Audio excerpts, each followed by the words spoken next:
Throne of the Council is Book 9 in the Daughters of the Warlock series. Written by Maggie Shaw. Published by Google Play. AI narrated by Melissa. Copyright owned by Harley Romance Publishing, 2023. Chapter 1. Courtney. It took Dad a few days to get back to feeling like his normal self. I didn't leave his side except for when he slept and went to the bathroom.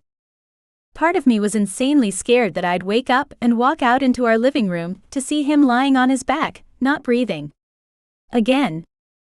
I had nightmares about it every night, waking up with chills, my forehead coated in sweat, my fingers shaking and my heart racing even though I knew it was just a dream.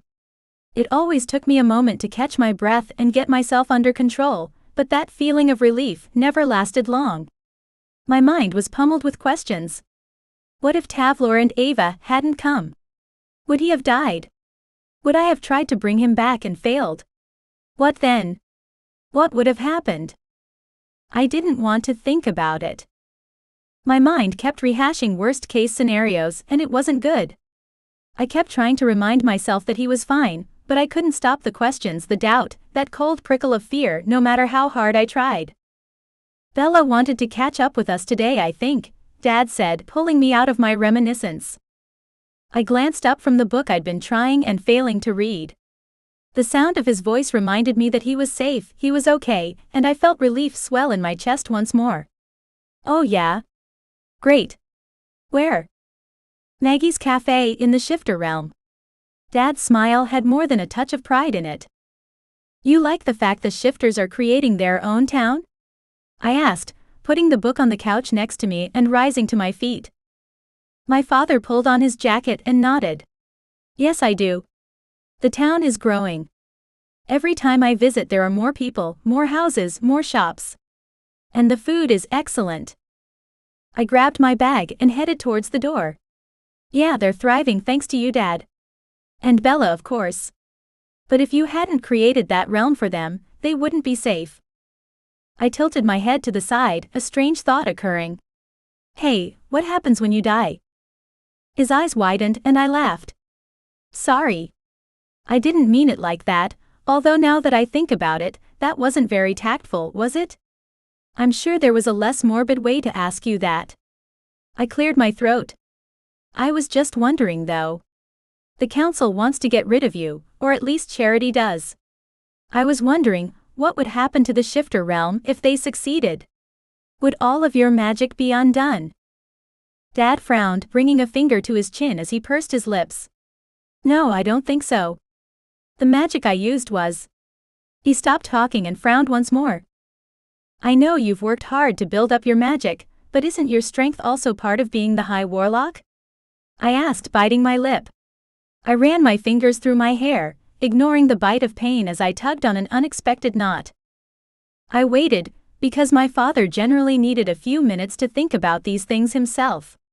Generally, I blurted the first thing that came to my head, which was usually the wrong thing to say. I blushed just thinking about it, but as much as I tried, I found I couldn't change that habit. He appeared to actually think through sentences first before speaking. I'll have to do some research, he said finally. He dropped his hand back down to his side, glancing at me again. I don't want the Shifters, or Bella to be in any danger if something happens to me. And I don't want anything to be undone if I died, either. It wouldn't be right that their freedom was contingent on whether I was alive or not. I grinned at him, then opened the door. We going the traditional way? Dad laughed. We should. HMMPH. I grunted but did as he said, jumping through one cool shimmering portal after another. When we finally reached the magical realm, we stepped through the front doors of the council building and into the sunshine. I took a deep breath of fresh air and smiled. How are you feeling today, Dad? He walked beside me down the steps and gestured for me to follow as we walked through the town, towards the Shifter realm entrance. I'm better. You still don't remember anything about where you were, or who dressed you in that god-awful get-up? Dad's nostrils flared at the mention of the sex-slave outfit.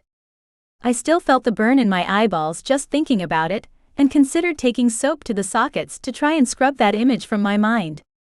The only silver lining to come from seeing him like that was the fact that he was much more discomfited at the thought of being seen like that than I was, which meant needling him about it was hilarious.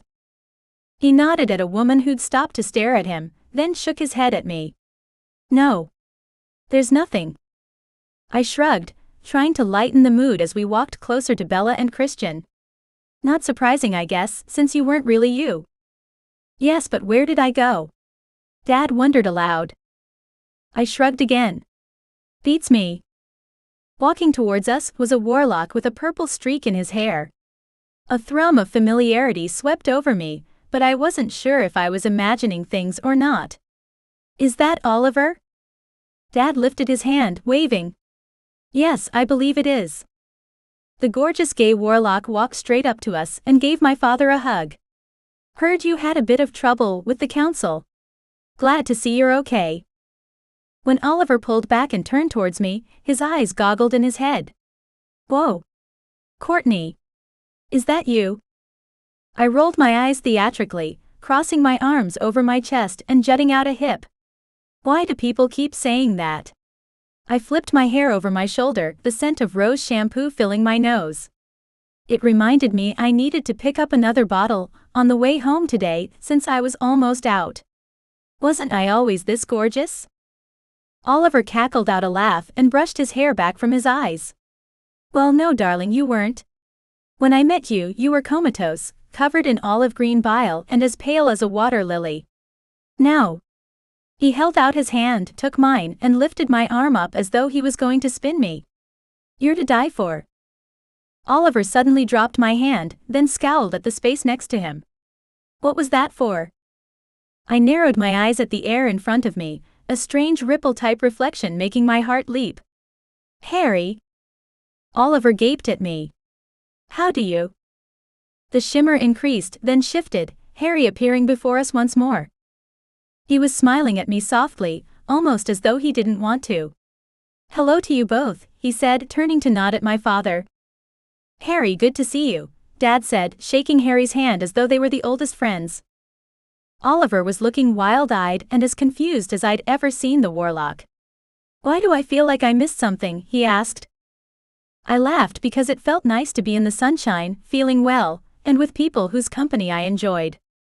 The heat from the sun's rays scraped my skin in the most pleasant of ways, and it helped me relax. Or maybe that was Harry's influence on me, not that I'd ever admit to such a thing. Dad stepped through the circle, tapping Oliver as he went.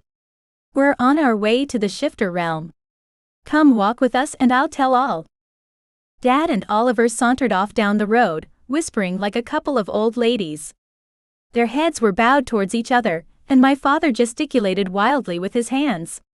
I couldn't stop the smile from touching my face as I watched him. My heart swelled with gratitude, and I was suddenly so grateful that he was alive. That he was safe. That nothing had happened to him. I continued to stare after them, shaking my head. "They're such an odd couple." Harry chuckled softly, the sound almost musical. "Yes, well, some friendships that are forged in childhood persist." I snorted as we started to walk behind them, at a leisurely pace. I was careful not to accidentally touch him because I didn't trust myself if I touched him, and I didn't want to think about why that was. I wouldn't know. The only childhood friends I ever made were my sisters.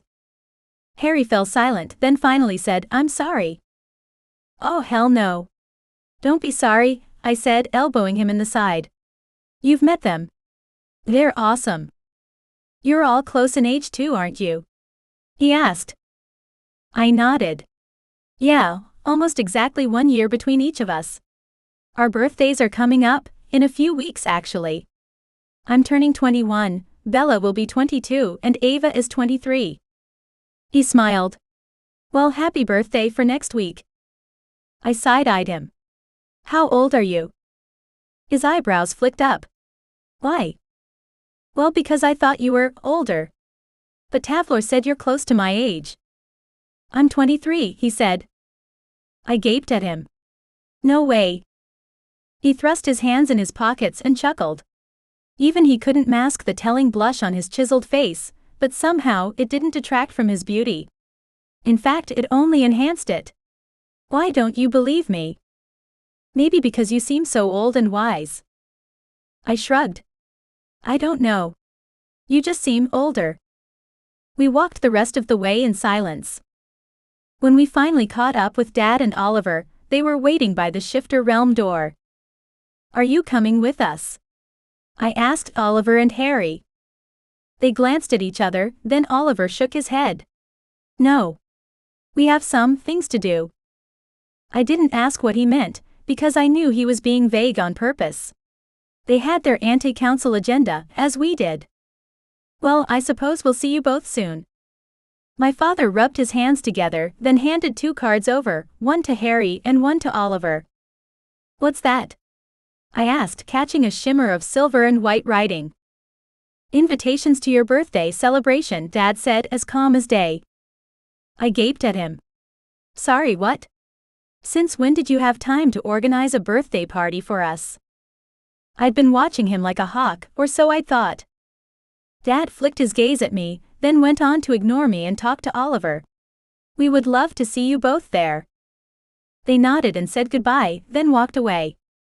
I waited until my father and I had cleared the protected portal into the Shifter Realm to speak. When were you going to tell me that I had a birthday party next week?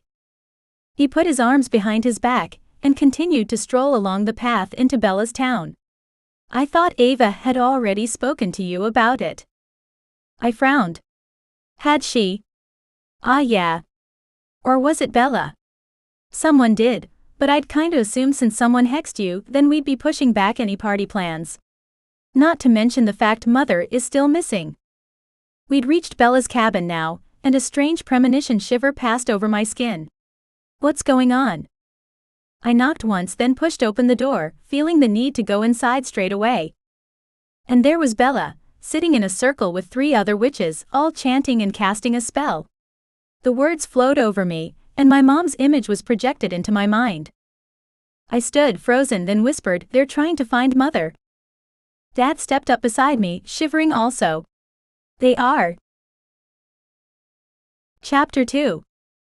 Watching my sister and her coven work their magic was amazing. Their whispered words made me tremble. Part of me wanted to hear what was being said, but another part let the sound wash over me without needing to pick it apart. Should we go in? I whispered to my dad, who shook his head. No. Just watch. His eyes remained focused on the sight before us, and I turned, taking it in as well. The 4 women were sitting on the floor, cross-legged, in a circle. A large book lay in the middle of the circle, covered in greenery and surrounded by vials of different colored potions. Yellow, green, orange, and blue. It was like some kind of iridescent rainbow. The chanting began to get louder, then a crash sounded, the potion bottles spilling forth, covering the book. The strong scent of lavender and sage, and then something clean, almost medicinal, like alcohol but not quite, caused my nose to twitch uncomfortably. No, there wasn't a book there any longer. It was a map. It was a location spell. My eyes widened and my body leaned forward on its own accord. I wanted to get closer, to actually see the map itself, but my father reached out and placed a gentle hand on my wrist, preventing me from doing just that. The women all had their eyes closed and were holding hands, their arms shaking with the power of the spell. Then, whoomph, the spell exploded in the small room, knocking all 4 women to their backs on the rug. Dad wrapped an arm around me, throwing up a protection spell, which felt like a solid shield in front of me. Bella groaned and rolled to her feet. I should have put down a thicker rug. Sorry, everyone. The other girls did a combination of moaning and laughing as they, too, pushed to get up. I rushed over to my sister. Bella. Bella twisted around with shock written all over her face. Obviously, she hadn't realized I was there. When did you get here? She asked, her voice nearly as sharp as a yelp. I laughed. Yep, she definitely hadn't realized we were there. The look on her face was priceless. At least I knew I had it in me to sneak up on even my sister if I needed to. About 5 minutes ago, I replied. Bella grinned as she held up her finger. 1 sec. Let me check if it worked.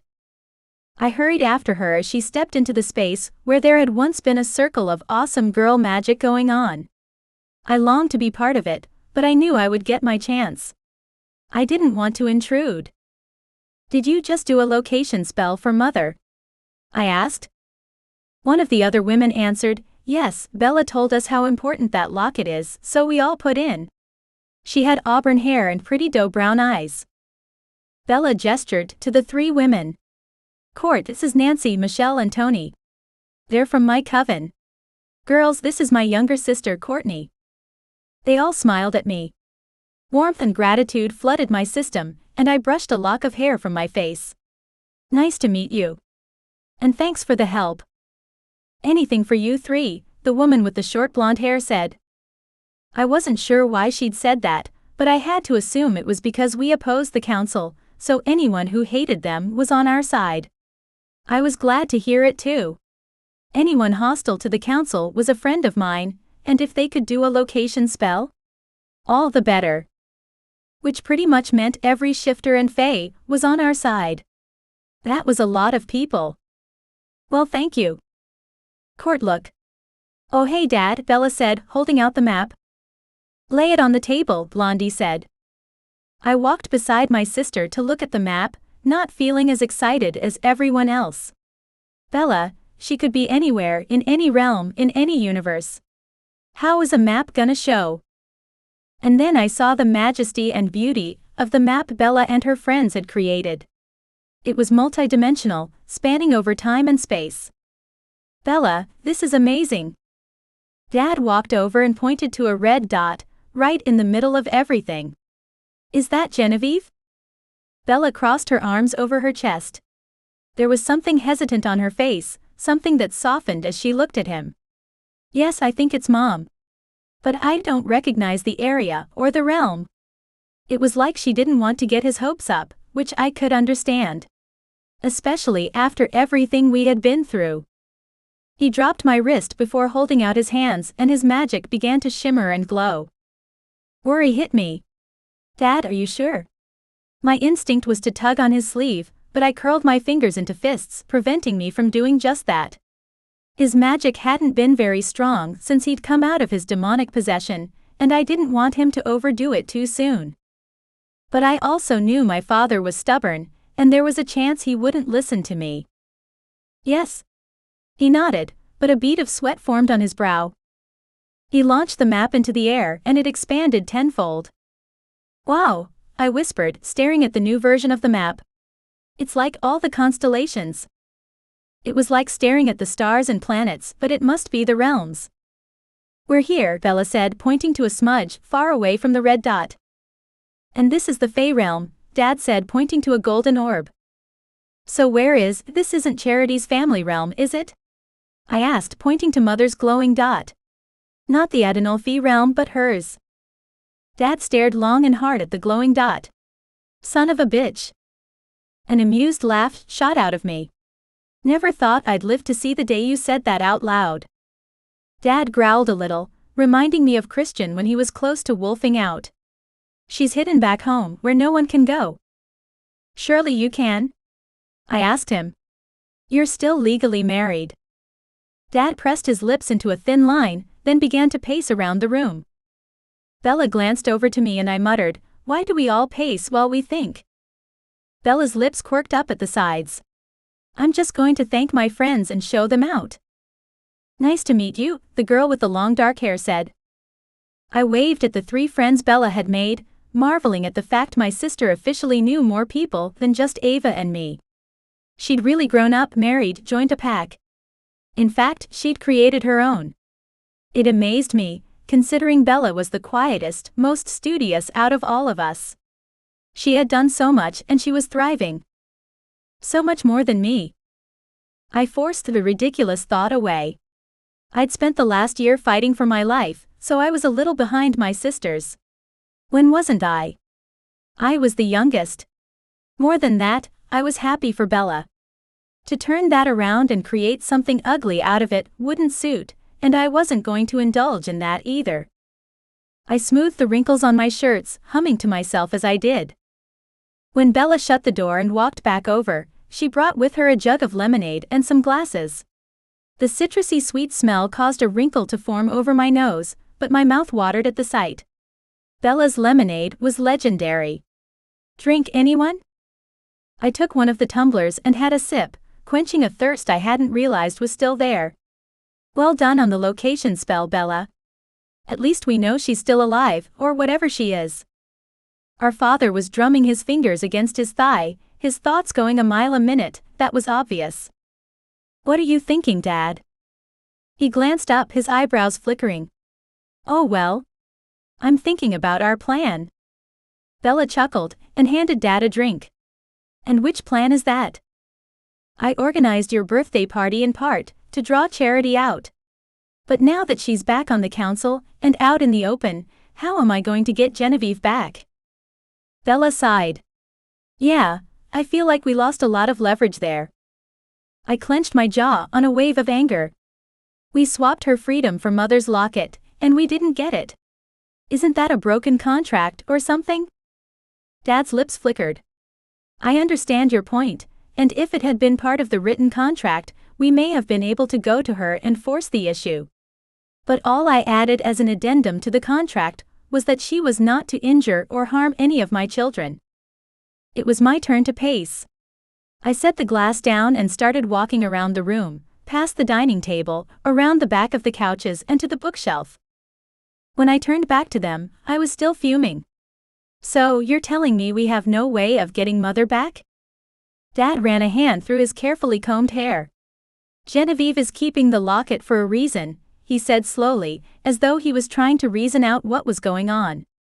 If she'd wanted to destroy it, she would have done so already. Yeah. As leverage against us, I huffed out. I crossed my arms over my chest, trying not to have attitude, but it was difficult not to. Well, look. At least we know where it is, Bella said, reaching her hands into the air and pulling the constellation light show down into a paper map once more. The fact that she was the one looking for the silver lining showed how much she had grown as well. And I'm hoping that if one of us can get into Genevieve's family realm with the map, maybe it will lead us to the exact spot. She glanced from me to Dad and back again. I shrugged, picking at a thread in my blouse. I have no idea. After tearing the thread out, I fondled my bracelet, my mind going back to Harry. I had one wish left. Did I use it to get the locket back? Or should I wait until we had Mom in our grasp once more? Was my wish strong enough to bring her back to life? There were too many possibilities, and I didn't want to waste it unnecessarily. I'd have to ask Harry about that. He seemed to think it was possible, but it would take a hell of a lot of magic. I hated not knowing. Will Charity come to the party, do you think? Bella asked. Dad crossed his arms over his chest, scrunching his black jacket. I've invited the whole of the council and their families. So, yes, I would say she'll want everyone to see her there. I looked at Bella. What are you thinking? I'm thinking that I can sneak away, she said. No one notices me, and no one will miss me. If I can work out how to get into her family realm, I can take the map and steal Mother back. I began to smile. That's a great plan, sis. But there was only one problem. I already knew that I had to be the one to take the locket back. I wasn't sure why or how, but I could already feel the fates aligning. Between Harry and our joint magic, we'd get her back. I just knew it. Now to work out exactly how we were going to do it.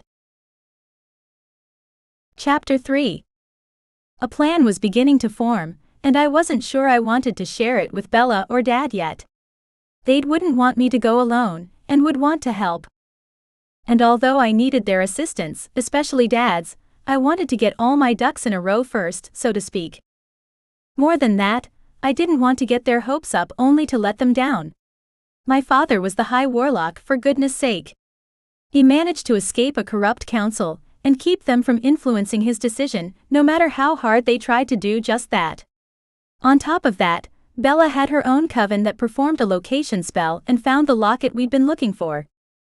I might have a plan, but what if I messed it all up? I didn't want that, especially in comparison to them. I had to make sure this would work, and then I would let them know my thoughts.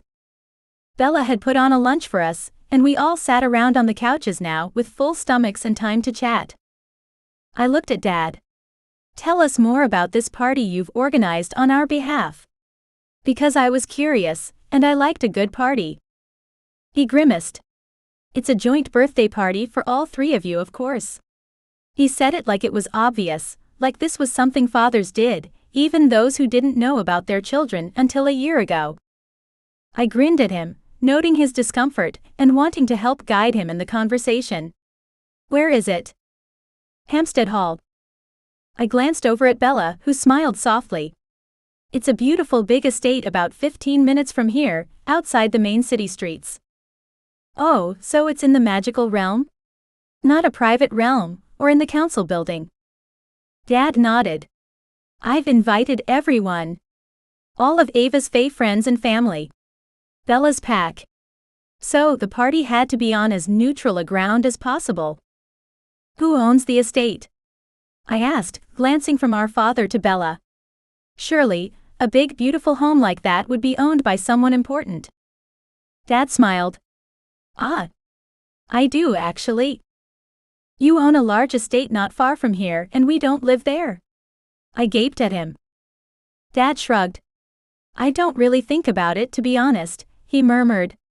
It's been in my family for a long time, and is very much a home for a large family. I never wanted to live there with Charity, and we had no children. So it's just sat deserted. He let his voice trail off, and a pang of sadness hit my heart. His own melancholy made me want to jump in and make him feel better. It wasn't like him to emote so openly, and I appreciated the fact that he didn't try and hide that from us. It was nice to know even someone as strong as he could also be vulnerable. You have kids now, Dad? 3 of us. And a grandchild. We should definitely be living in a huge house. Not that tiny apartment.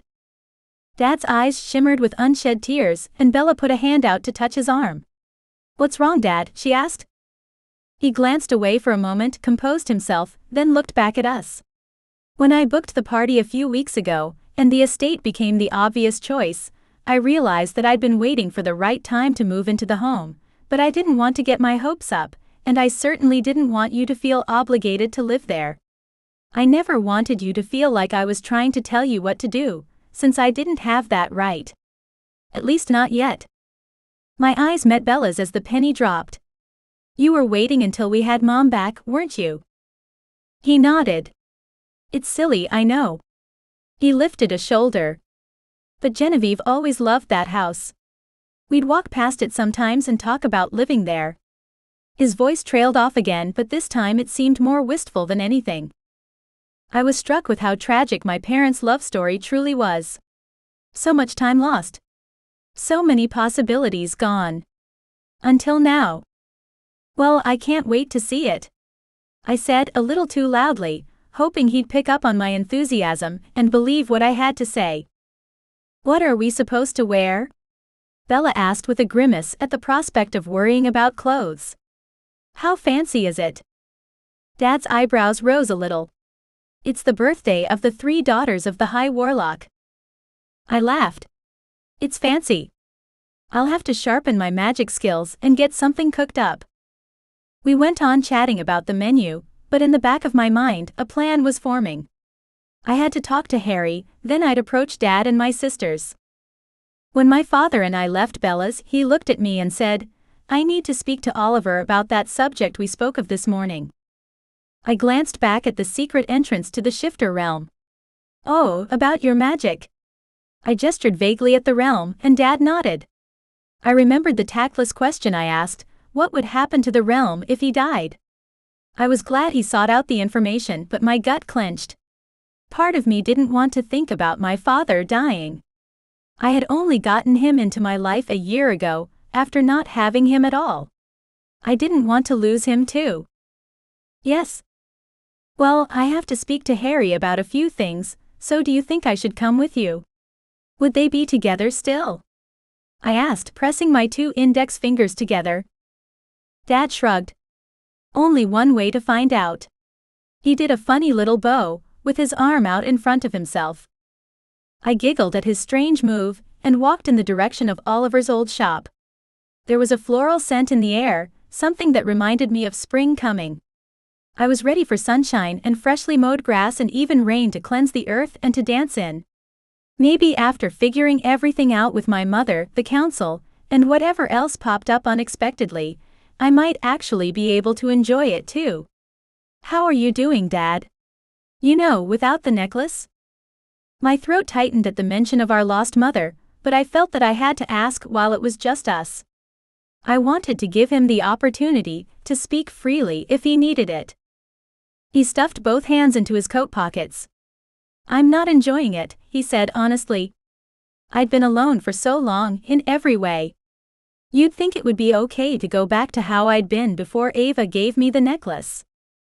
I glanced up at his face as we continued to navigate the streets to Oliver's shop. Not so easy? Dad shook his head. No.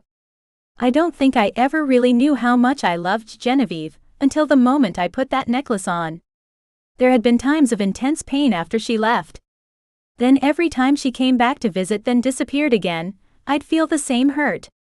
But I always pushed it away, knowing that the good of the realm, of my family's legacy, was more important than your happiness.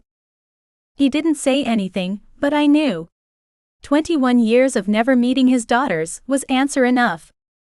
Well, Dad, if things go the way we're planning, you and Mother can live out your life in your big house filled with grandkids, and us of course. He smiled. Half Fae, half shifter grandkids, he said, shaking his head. I'll definitely be the most interesting one on the council. I outright laughed at that one. Yeah, you will be. That's definitely one way to look at it. My father's eyes lit up as his gaze slid over to mine. How about you, baby girl? What sort of grandkids are you going to fill the house with? I gaped at him, then rolled my eyes. Dad. The truth was, having children wasn't something I had even considered at any point in my life. And now I wouldn't let myself consider the possibility, not when there were still threats to my family. How could I bring a child into the world, knowing it was threatened simply for being my child? He chuckled away, then coughed to clear his throat. You and Harry seem to be getting along well. Oh no, you don't. I scoffed. I am not going to be the only one of my sisters to marry a warlock, and a council brat at that. Dad tilted his head to the side. Aren't we pair? You turn your back on love because it's what everyone else wants you to do, and I did the opposite. What love? Come to check out the repairs? Oliver crowed, walking out the front of his shop. I glanced towards his voice, noticing for the first time that we'd reached our destination. Yes, Dad said to Oliver. You've done a fine job. I looked at the front of the shop, where the new glass had been painted and repaired. The shop looked similar to before, but better and brighter. It's lovely, Oliver, I said. I would have thought it would have been a quick fix with someone as powerful as you. Oliver grinned at me. You flatter me, my dear. But you don't understand. The bombs that were planted were magical and all-destroying. Rebuilding has been much more difficult than you would think. Oliver stared at Dad, making me think that they were speaking telepathically.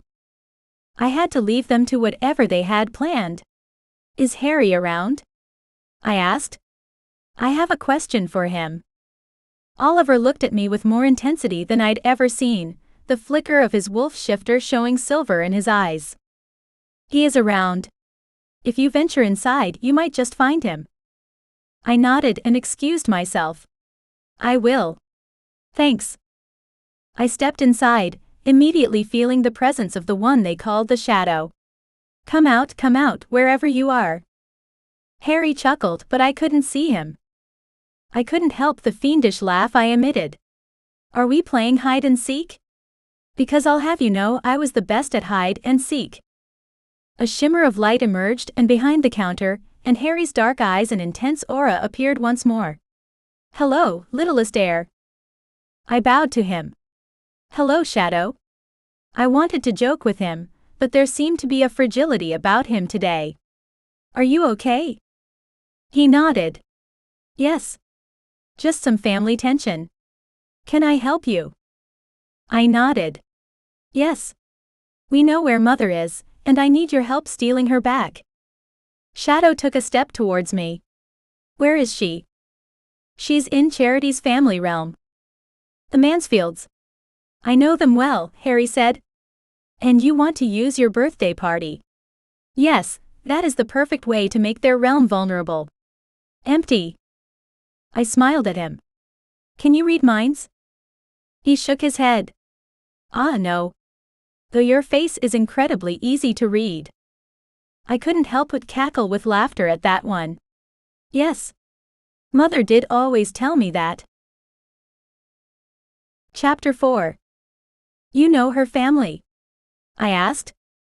I wasn't sure whether I should be surprised or not. My initial reaction was to grimace at the thought, but maybe something like that was normal here. I didn't know. And honestly, it wasn't his fault. Harry nodded. Of course. I went to school with some of the nephews. Most council families only had one heir. Maybe two. He shrugged like this was a completely normal occurrence. And the Mansfields? I asked, finding his line of conversation weird. They like to have at least 3 children. Makes them more competitive. He brought a finger up to his chin, tilting his head to the side as though deep in thought. I groaned and crossed my arms over my chest. Oh, so when Charity couldn't give my father even one child. I let my voice trail off. It was quite the black mark on the family. They were all pretty pissed. A beat. I'm sure it was difficult for her.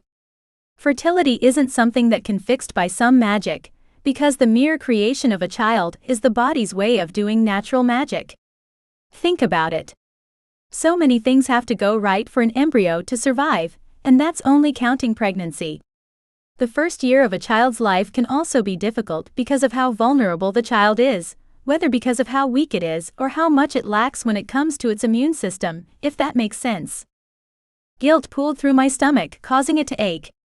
Despite the fact that she was my enemy, despite the fact that she did awful things, I shouldn't rejoice in her difficulties, even if I was thankful for them. Would my father be the same man if he had a child with her? I didn't know. Suddenly that guilt turned heavy. I couldn't quite explain it, only that it was like someone pinned me in place with merely their gaze. I glanced around, suddenly feeling like we were being watched. I don't mean to sound paranoid, but... Come, he said, holding out his hand. I didn't think twice, I just put my hand in his and we were teleported to a house in goodness knows where. I let go of him and looked around. Where are we? Ah, my place? Your place? I repeated, walking around the room. Are we still in the magical realm? I walked over to the window and pushed the curtains aside, gasping. The view out the window was of a simple field, but it tore at my heart. The window was cool against my fingertips, revealing just how nice it was outside. The realm I grew up in had the same view out the window. Grass everywhere. I shook my head. Was I remembering things correctly? Could such a thing be possible? I turned to look at Harry, who had walked over to the small kitchen and was making some drinks. I needed some kind of explanation, and hoped he would give me one. Everything was neat and tidy. Clean but basic. There were books everywhere, on the bookshelf, piled on the coffee table and even on the kitchen counter. The scent of freshly cut grass lingered in the walls, like it was a common occurrence here, but there was a subtle hint of a citrusy scent as well, like someone spent a lot of time keeping this place clean. Harry smiled at me. Sorry. I don't have guests here very often. When did you last have someone here? I asked, looking around. There wasn't a photo, a picture, a cushion, nothing personal, and yet I felt like Harry had been here for a long time. I haven't, he said. I accepted the drink he offered me and took a sip, enjoying the sweetness of the beverage. So why am I here? He shrugged. I'm watched and followed, which is why I usually walk around the magical realm invisible. You're making that difficult since I want to talk to you, so I brought you here to discuss whatever plan you have. We sat down on the leather couches, and I crossed my legs, feeling the strangest sensation in my chest.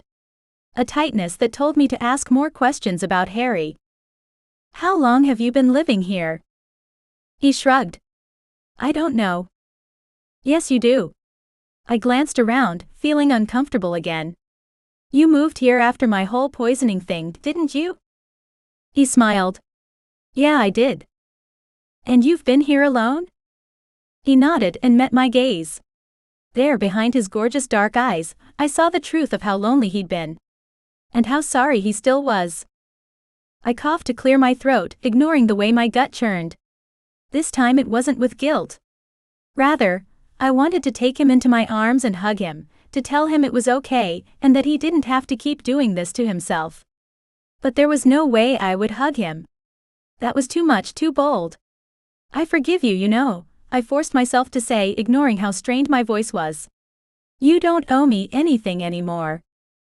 I wasn't surprised when I realized just how much I meant the words. And I hoped he knew how much I meant them.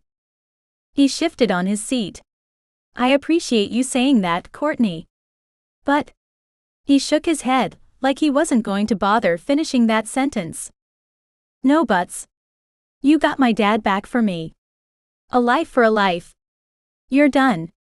We're square." I paused. "I don't think you realize just what that means to me, having my father back in my life. A chance to know him." Our gazes clashed, then he nodded. "But I still want your help with this plan." He nodded. "Of course. But I'll owe you then. No idea what I can do for you, when your magic is so strong." Harry shook his head fervently.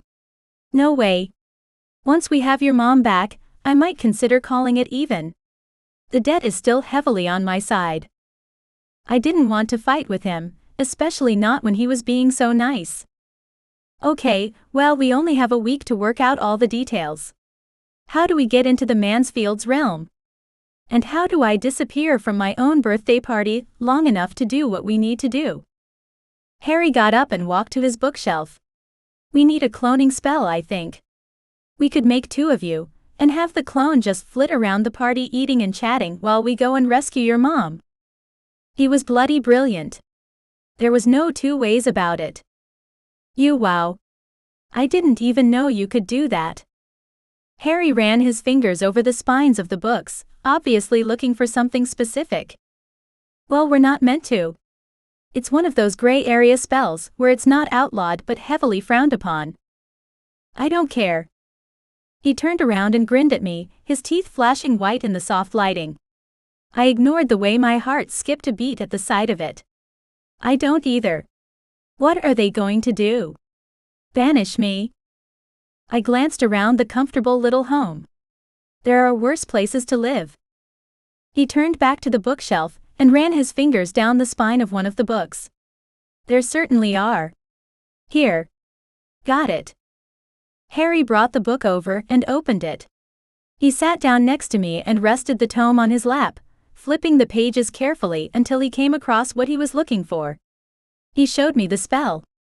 Despite the fact he wasn't actually touching me, the heat of his body brushed up against mine, and the scent of something woodsy tickled my nose. I didn't catch the shiver in time, and instead he stood up. "Are you cold? I'll get you a blanket." I grabbed his arm and pulled him down, heat flushing my cheeks. "I'm not cold. I'm just not used to guys like you. That's all."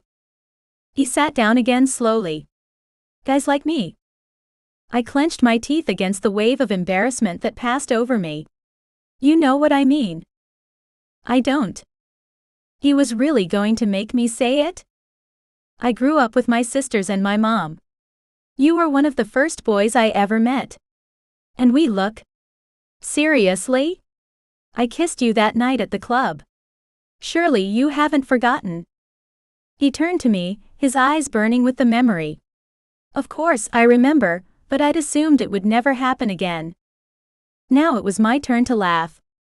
"Just because I think you're hot, doesn't mean you'll get any more kisses." He stared at me with wide eyes, then my unfiltered words came back to haunt me. "Oh, forget it. Let's just get back to work." I flicked open the book and Harry reached out, brushing my hand as he turned to the correct page. I was pretty sure I managed to hide the effect his touch had on me, but I couldn't be sure. We found the spell, and I gaped at the list of ingredients. It's insanely complex. It is. And it only gives you an hour. Just long enough to pull off one amazing rescue. I nodded, reading over the ingredients again. We're going to have to enlist Bella or Oliver's help for this one. I'll do it, Harry said. Oliver owes me a favor or two. I'll get this done, and then we'll figure out the rest of the plan. I got up and walked over to where I'd left my drink, needing to put some space between us. Perfect. Thank you. I'll talk to Dad about when the cake and speeches and shit will be, to make sure I don't miss anything important. Speaking of which, how good is this clone gonna be? Will my sisters know the difference? Harry shook his head. According to the people I know who have done it, the clone is an exact copy of you. Even your sisters shouldn't be able to tell. Well, until the clone disappears into thin air, of course. I almost clapped from the thrill that shot through my heart. Then this really might work. He laughed. You bet it'll work. The cloning will be the easy part though. We're going to have to break into one of the most securely held realms in the whole universe. The Mansfields are powerful and fiercely protective of their family. I put my hands on my hips and stared at him. Don't tell me you can't do it, Harry. I was mocking him, and he knew it. I didn't want to have to use my last wish to break into the realm, but I'd do it if it was our last option. He leaned back on the couch and smiled. Oh, I can do it. But it won't be easy. Nothing worth doing ever is, I said, and that's a direct quote from my mother. Harry stood up and held out his hand. Let's get you home. I've got some digging to do. I put my hand in his, feeling the shivers of awareness shoot through me. And I've got a party to get ready for. Chapter 5. If it was possible for someone to be mad enough to have steam puffing out their ears, I'd say my dad was almost there. I didn't think I'd ever seen him so emotive before. Usually he had a calm, impassive look on his face, even if he had an opinion on something or felt passionately. He was the perfect example of maintained control over excessive feelings, something my sisters and I didn't inherit from him, except perhaps Bella. But now, I could read him, the way I could read one of the heavy tomes in Bella's library. No. You can't. My father's look of horror filled his eyes, and opened his mouth the widest I'd ever seen it go. He somehow got even more red, something I thought had been impossible. Of course I can, I said, flicking my hair over my shoulder. And Harry's going to help me. Dad rolled his eyes heavenward. Of course he is, he muttered under his breath.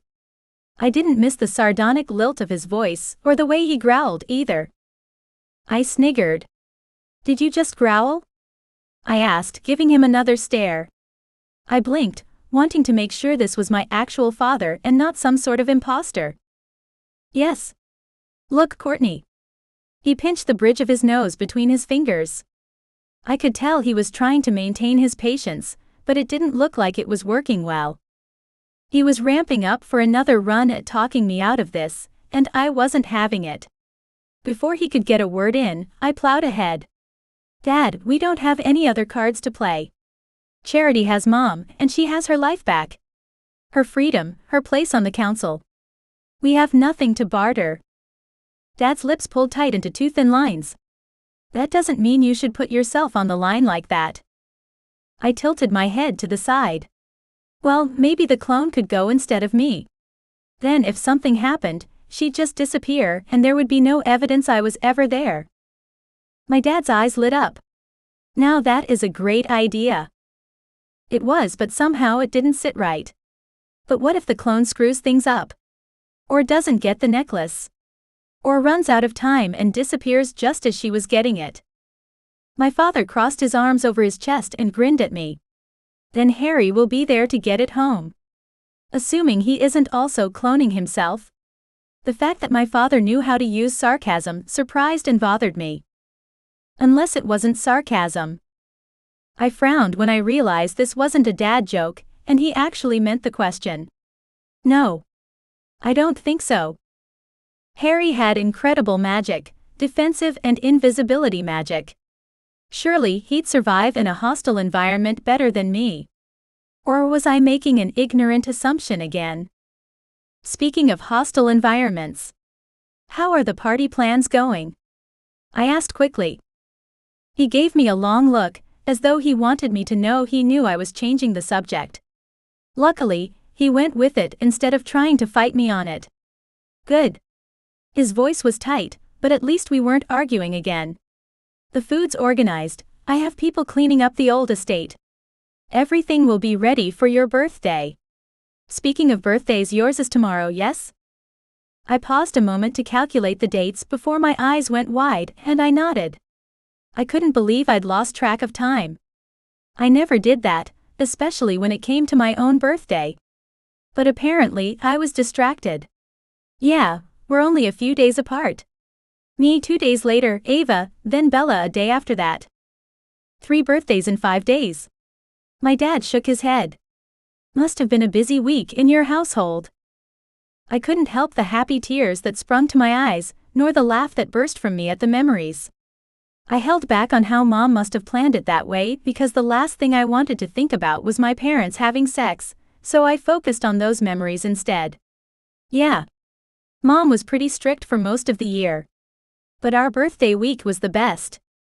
We got presents on the hour, our favorite foods whenever we wanted, and we didn't have to practice magic. No lessons. Dad walked over to the bookshelf and took down a large thin box. Sounds like a vacation. Oh, to us it was. Our birthday week was better than a vacation. To us, it had been heavenly. I'd have to plan a time in the next few days with my sisters where we could exchange gifts and eat all our childhood foods. Dad walked back to me where I was sitting on the couch with the box he'd taken off the bookshelf, and held it out to me. I stared at him, confused. What's this? It's for your birthday, he said almost sheepishly. It's a gift. For you to wear to the party. If you want. You don't have to, of course. I took the box from him, shocked. I gave him a long look. Once again, I could read him easily, and suddenly I realized why. He trusted me with his feelings. He didn't have to be the high warlock with me. He could just be my father. And that was more important than any gift he gave me. Although, looking at the outfit, this was exceptional. Thank you, Dad. This is so lovely of you. I wasn't sure what would be appropriate. Money. An apartment. His voice trailed off and he looked away. I grinned at him as I opened the box. That's a bit lavish, I murmured. Wow, Dad. This is beautiful. My hand moved over the necklace and earring set. Diamonds, rubies, emeralds, and sapphires. They glimmered under the light, an entrancing array of colors. It's like a rainbow. The stones were cold to the touch, and my fingers itched to pick the necklace up. I wasn't sure what you were going to wear to the party, but was hoping you'd like this enough to wear it. Oh, I love it. I stood up and imagined a dress that would match such a necklace. Silver. No, black. I clicked my fingers and magicked up a long, fitted, strapless black dress. Let's see how it goes. Dad took the necklace from me and moved behind me to clip it on. This was a piece from our family collection. I wanted you to have an antique, but there was only one like this. The colors were so vibrant, so enchanting. Like you. His words made me misty-eyed, but I blinked them away. I love that this is a family heirloom. Makes me feel like I belong. Finally. He picked up the earrings, pretty thin dangly chains of gemstones. You'll need to put these on yourself. I took them from him, and walked over to my bedroom where there was a long full-length mirror against one of the walls. When I saw myself, I stopped. My hair was still in the messy bun I'd pulled it up into this morning, but coupled with the sleek, beautiful dress and the stunning, priceless jewelry, I looked beautiful, Dad said quietly into the room. Yes, beautiful. It was difficult for me to wrap my head around the word, but as I looked at myself, as I saw my reflection, I realized I was beautiful, and that wasn't something I should be ashamed of. I slid my earrings into my ears and twirled around in my dress, grinning. I think I'm ready for the party. You certainly are. My father gave me a curt nod, but there was a warmth on his face I reveled in. I turned around to look at my father, leaning against the door frame. He was so young still. Healthy. Vital. I missed you, you know, I burst out. No context whatsoever. Hopefully, he would understand what I meant. Having to explain myself would make everything harder and detract from the moment. His eyebrows shot up and he stood straighter. Ah, when exactly? He asked curiously. I shrugged, not wanting to make a big deal out of this, but needing to say it at the same time. I needed him to hear it. I needed him to know the truth. Always. Because that was true. It was a fact. I wanted a father more than anything. I didn't tell Mother that, of course. Or Ava. She was the one who was always fighting with Mom about finding you. Needing you. I kept that to myself. I missed you too, he whispered. Every day, all those years, my heart was always empty. Heavy. I didn't know what I was missing, I only knew I was in pain. Now my heart is full. Because of you. I ran at him, needing to hug the only parent I still had. His words healed so many holes in my own heart. He held me to him, and I could feel his smile even though I couldn't see it. I'm going to get her back, Dad. Then we can be the family we were always meant to be. He heaved a huge sigh, not letting me go. I know you're going to try, but... He pulled back and stared down at me, his jaw set and his eyes intense. I can't lose you. Please know that. If it comes down to the choice between the locket or you, save yourself. Please. Your mother sacrificed herself for her daughters once already. I think she'd come back from the dead just to kill me if something happened to you on my watch. I let myself smile and laugh at his light joke, though I knew he wasn't kidding. We were playing for major stakes now. And I intended to win. Chapter 6. The party snuck up on us faster than I'd anticipated. One moment I'm in huddled discussions with Oliver and Bella about a cloning spell. The next, we're taking a literal carriage ride down the road towards our own party. It was surreal, if I was being honest. Every now and then, I was transported back to the house in the realm my mother created just for the four of us. To think that I had people outside of my sisters and my mother, to think I had friends and somewhere to be felt strange, even after so much time passed being here. Dad, isn't this a bit much? Ava indicated to the open carriage, the 4 horses. The fact we were sitting facing one another in the most beautiful dresses I'd ever seen made it even more over the top. Her lips curved into a cross between a grimace and a frown. If I didn't agree with her on this point, I would have laughed. I looked towards our father, the most powerful warlock in all the land, waiting for his response. He smiled at his eldest daughter, though his face was still solemn. No, he said, brokering no room for argument. This is the first real birthday I've gotten to spend with all of you. That's over 60 birthday parties I have to make up for, and I plan to do so at every opportunity, starting with this one. I snorted out a giggle, diffusing the serious moment. That's a lot of food. Ava and Bella were also wearing family heirlooms my father had given them for their birthday. They weren't as beautiful as my necklace and earrings, but suited my sisters to a T. Ava had been given a gorgeous diamond bracelet that sparkled like the moon. Bella's necklace was simple, elegant. A long gold chain with a single tear-shaped diamond hanging from the end. We all looked like princesses with our ball gowns and jewels. And in a way, we were. Are we almost there? I asked Dad, whom I was sitting next to. I had butterflies in my stomach the size of elephants, and I'd barely eaten all day. Tonight, I'd steal back Mother's locket, and we could move ahead with Dad's plan to get her back once more. He nodded, lifting his hand to point up ahead. Yes, we're already on the street. It's the last house on the end. My sisters turned in their seats to see the house as we approached. I covered my mouth with my hand so I didn't gasp too loudly. Dad, that is not a house. And to call it as such was an insult to its size and beauty. He smiled a little smugly. It is in our family. The mansion about which he so calmly referred was the biggest house I'd ever seen. Granted, that wasn't saying too much, considering I had been raised in a comfortable yet humble home that suited a family of 4.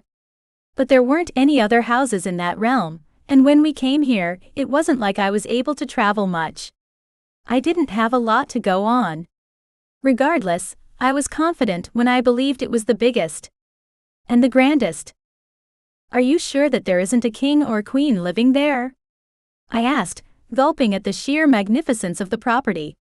The large gardens, the manicured roses and lawns. The fresh scent of recently cut grass tickled my nose, and the sky was clear and smelled the way it did just after a cleansing rain. I sighed in contentment. No. It's ours, Court. Our families. The words made me gulp just as much as the house did. I blinked, my mouth dropping open. Certainly, I hadn't heard him right. My sisters turned around and faced me, their expressions intense images of the feelings rolling around inside me. This was what we'd always dreamed of. Being part of our father's life, welcomed and wanted. Loved and treasured. The wealth had never been a consideration in our childhood dreams, though a castle like this should have been. It's like a fairy tale, I whispered, and Ava smiled at me, knowing exactly what I meant. The carriage rolled towards the front door and my breath hitched in my throat. Thank goodness part of me was going to be here all night. I would have been jealous of my sisters to miss out on such a party. The mansion itself was only 2 stories high, but it was so wide I couldn't count all the windows. How many bedrooms does this place have? I asked as we rolled to a stop. I'm not sure, to be honest, Dad said as a man stepped up, opened the carriage door like we were in some sort of historical movie, and helped us down. Ava turned towards us. Considering the high warlocks of the past only had 1 child, this place is a bit extravagant. I grinned at my sister. Did you expect anything less? Ava smiled back and descended the stairs. Bella inhaled sharply. Let's get this over with. It won't be that bad, Bella. She rolled her eyes. Maybe not for you. You'll shine at an event like this.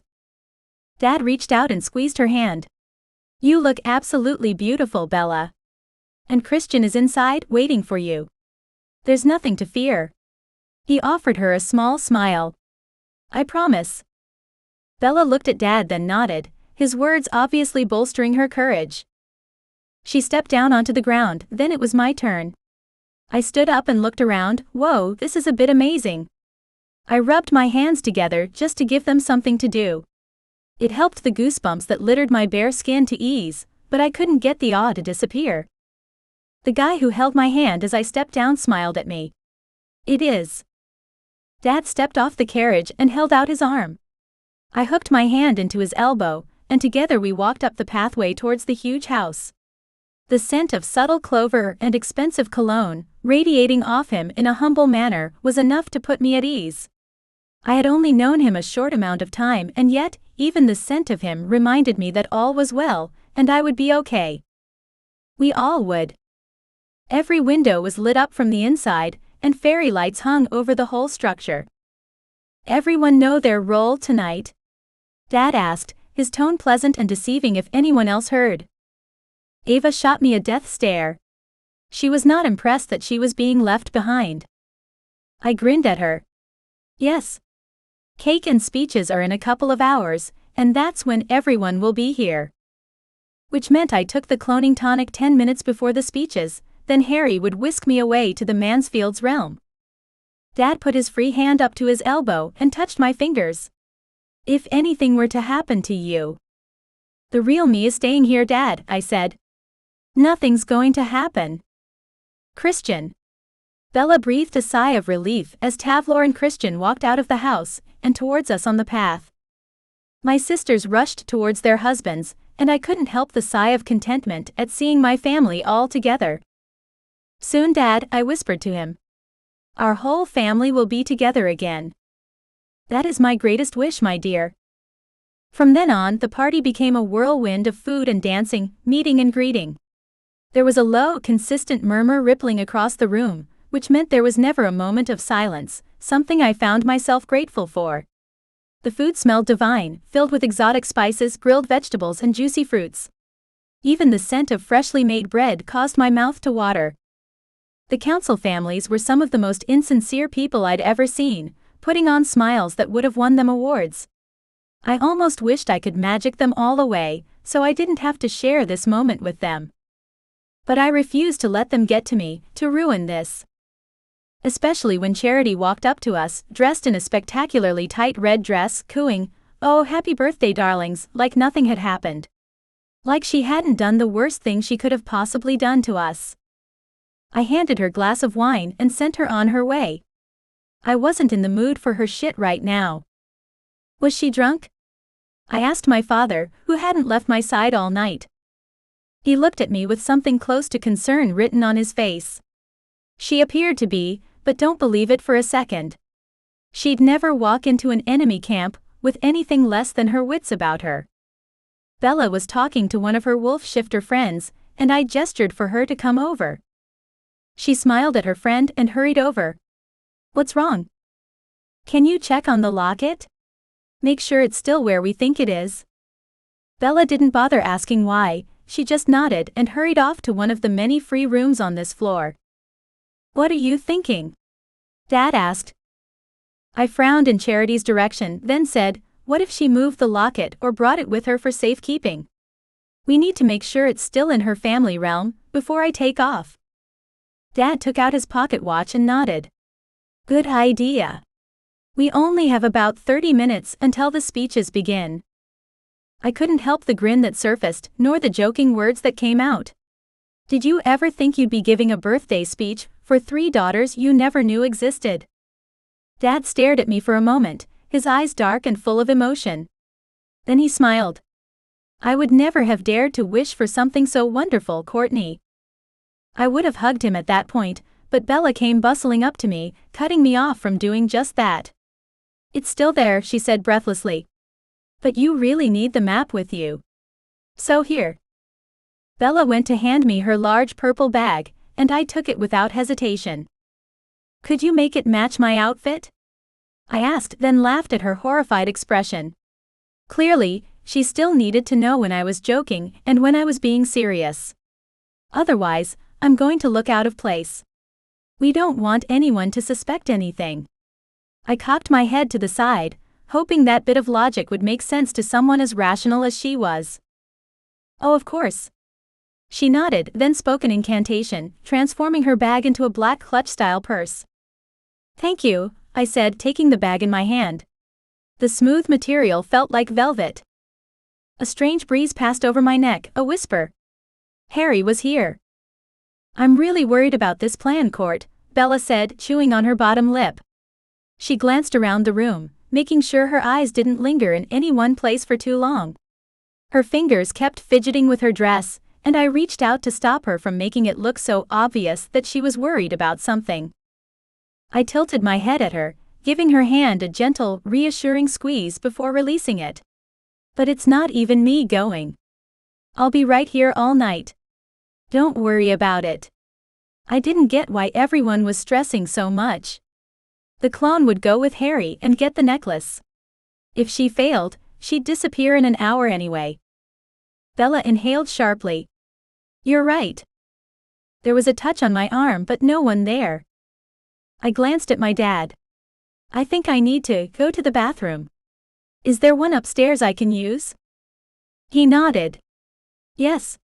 First door on your left at the top of the stairs." I grabbed Bella's hand and squeezed tightly. "I'll be back soon." "Want me to come with you?" I shook my head. "No. The shadow's here. I'm all good." I let go of Bella's hand and followed my father's directions, finding a huge opulent bathroom to change in. The door shut behind me, and I turned at the sound of the lock clicking into place.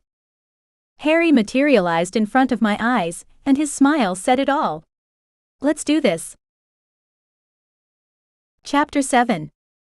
The potion Harry handed me was the most beautiful purple color I'd ever seen. It reminded me of one of those lava lamps. It was weird and magical, and I couldn't take my eyes off it. "Wow," I said, ripping my gaze away from the potion so I could look at him. "That's awesome." He grinned at me with that devilish smile that made my stomach quiver when I saw it. I quickly looked elsewhere, hoping I didn't give myself away. "It's definitely pretty. And speaking of..." He flicked his wrist over and put his hand out, palm up. I looked at it, ignoring the stutter in my heart. "What's that?" I asked, knowing what it looked like, but Harry always had another reason behind a gift like this. I didn't want to assume anything, and then be disappointed. "It's a watch with a 1-hour timer set," he said as though it were obvious. "Will it clone as well?" I asked, thinking that would be an awesome touch. And knowing Harry's abilities, he could do it too. He grinned. "Of course. Knew it." I lifted the potion to my lips, but Harry held his hand out. "You might not love the taste of this, just so you know," he warned. "The last thing I want is for you to vomit purple bile, or whatever else is in your stomach." He glanced down at it. I unstoppered the potion and winced at how feral it smelled. It was raw, like earthy soil, but not as fresh. More stagnant. My stomach began to twist itself into knots at the thought of having to consume this. "I can already tell it's gonna taste delightful," I muttered. Harry nodded. "Bottoms up." I put the bottle to my lips, tipped back my head and gulped down. It tasted like pond water, and I wanted to spit it out, but I didn't. I just closed my eyes and swallowed. When I opened my eyes, my clone was staring right back at me. And she was glaring at me, with as much attitude as I assumed was often written on my face. "Did you do your makeup in the dark, because you need a lot more lipstick and your eyeliner is smudged?" I rolled my eyes at her. "Then fix it."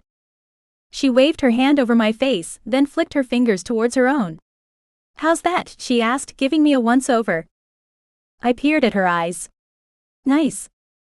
We turned towards Harry, whose jaw had dropped. "That's incredible." He sounded astounded by this, which tickled my ears. It was rare to amaze him in such a way, and I found myself wanting to do it even more. I glanced towards my clone, a totally inappropriate threesome joke coming to mind. The clone raised an eyebrow at me. "Don't say it." I laughed out loud, my cheeks pinching at the comment. "This is very cool. A beat. Also kind of scary. Not going to lie." The clone tapped her watch. 59 minutes and counting, so let's go." I nodded, clapping my hands together. "Okay. Well, good luck. And please bring Mother home," I said. I ignored the way my voice cracked. As easy as it was to make jokes and feel warmth spread across my body because of Harry's nearness, at the end of the day, I was still a child who wanted her mother. Harry reached out his arm for the clone. "We have to go down the street to a council portal. I can't conjure us straight there, and even if I could, this house has major magic protecting it. Centuries old. I could never get through it, even if I wanted to." Clone Courtney grinned and grabbed hold of Harry's hand. "Let's do it." I eyed my clone with narrowed eyes. She was enjoying this far too much. Something coiled in my chest. This couldn't be jealousy, could it?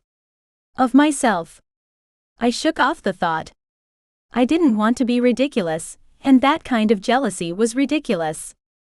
Harry opened the door, then put his hand towards me. "Wait 3 minutes, so there aren't two of you in the same room." I lifted my arm and stared down at my new diamond-encrusted watch. "Will do. Thanks for the new watch." I smiled at them, finding it freaky as to watch a carbon copy of myself walking out the door with Harry. The Warlock smiled at me and walked through the door. Clone Courtney winked and said, "You've really got to do something about that boy.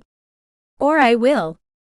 My jaw dropped, and before I could respond to a much sassier and more confident version of myself, they walked out the door and disappeared. I groaned and pressed my hands into my temples. Oh God, I wish it was me going. Yup. Definitely jealous. Definitely ridiculous, but oh well. I couldn't deny it anymore. There was a large mirror on the bathroom wall, so I walked over to check my reflection and adjust my hair. The other Courtney had done a good job on my makeup. My eyes definitely looked better now. I would have to ask her to teach me at some point, if we had time for it, of course. I glanced at the watch again. We were down to 55 minutes of the clone spell now. Maybe not. Focus court. I wonder where they could have gotten at this point. Surely they'd be out of the mansion and gone now. I took a breath, then headed for the door. I was halfway down the stairs when I saw my clone talking to my dad and Charity. What the fuck? I took a step back up the stairs, needing to retreat. Harry appeared beside me. I'm going to disappear, both of us. Then he cast a spell over me that made my skin prickle with the cold. He put his finger to his lips to indicate that I shouldn't talk. I nodded, my heart hammering in my chest. Harry's hand slipped down my arm, making my skin warm and tingly. Then he took my hand and led me down the staircase. We slipped around a group standing at the bottom of the stairs, then he tugged me towards the door. I cast my gaze back to my clone. Charity had her arm interlaced with clone Courtney's. I was trying to get away, but another group came over with drinks and food. More friends. The council. She was surrounded. I gulped and turned towards the door. A large man brushed past me, making my stomach lurch. I crashed into Harry, his hands grabbing onto my arms and holding me tight against his body. My breath caught in my throat as his breath teased my ear. Hang on to me. We're almost out. Please. Just let me go for a moment. I need some fresh air. I glanced over my shoulder to see clone Courtney trying to make a break for it, but she was just firing Charity up. Why? Where do you need to go that's more important than your own birthday party? Harry hurried me out the front door and along the path, his hand pressed against the small of my back. I tried to ignore the buzzing sensation it gave me. This wasn't the time or the place. Tavlor was standing by the fence, and Harry let go of the invisibility spell so we could talk to him. What are you two doing out here? Go, go, Tavlor said, flicking his head towards the road. His voice was urgent, brokering no room for argument. Not that we would. But I'm not the clone, I told my brother-in-law. I would never admit it, but it bothered me a little that he couldn't tell. Tavlor's eyes widened. Then where is she? She's inside, Harry said, groaning softly as he checked his watch. She's stuck. And we're running out of time. I checked my watch. 50 minutes. We had no choice. We had to at this point start the backup plan. Come on. Let's go, I said to Harry, grabbing his hand. Make us invisible, and let's find that portal. But the plan, Tavlor said, crossing his arms over his chest. I pulled Harry through the gate and onto the sidewalk. We're running out of time.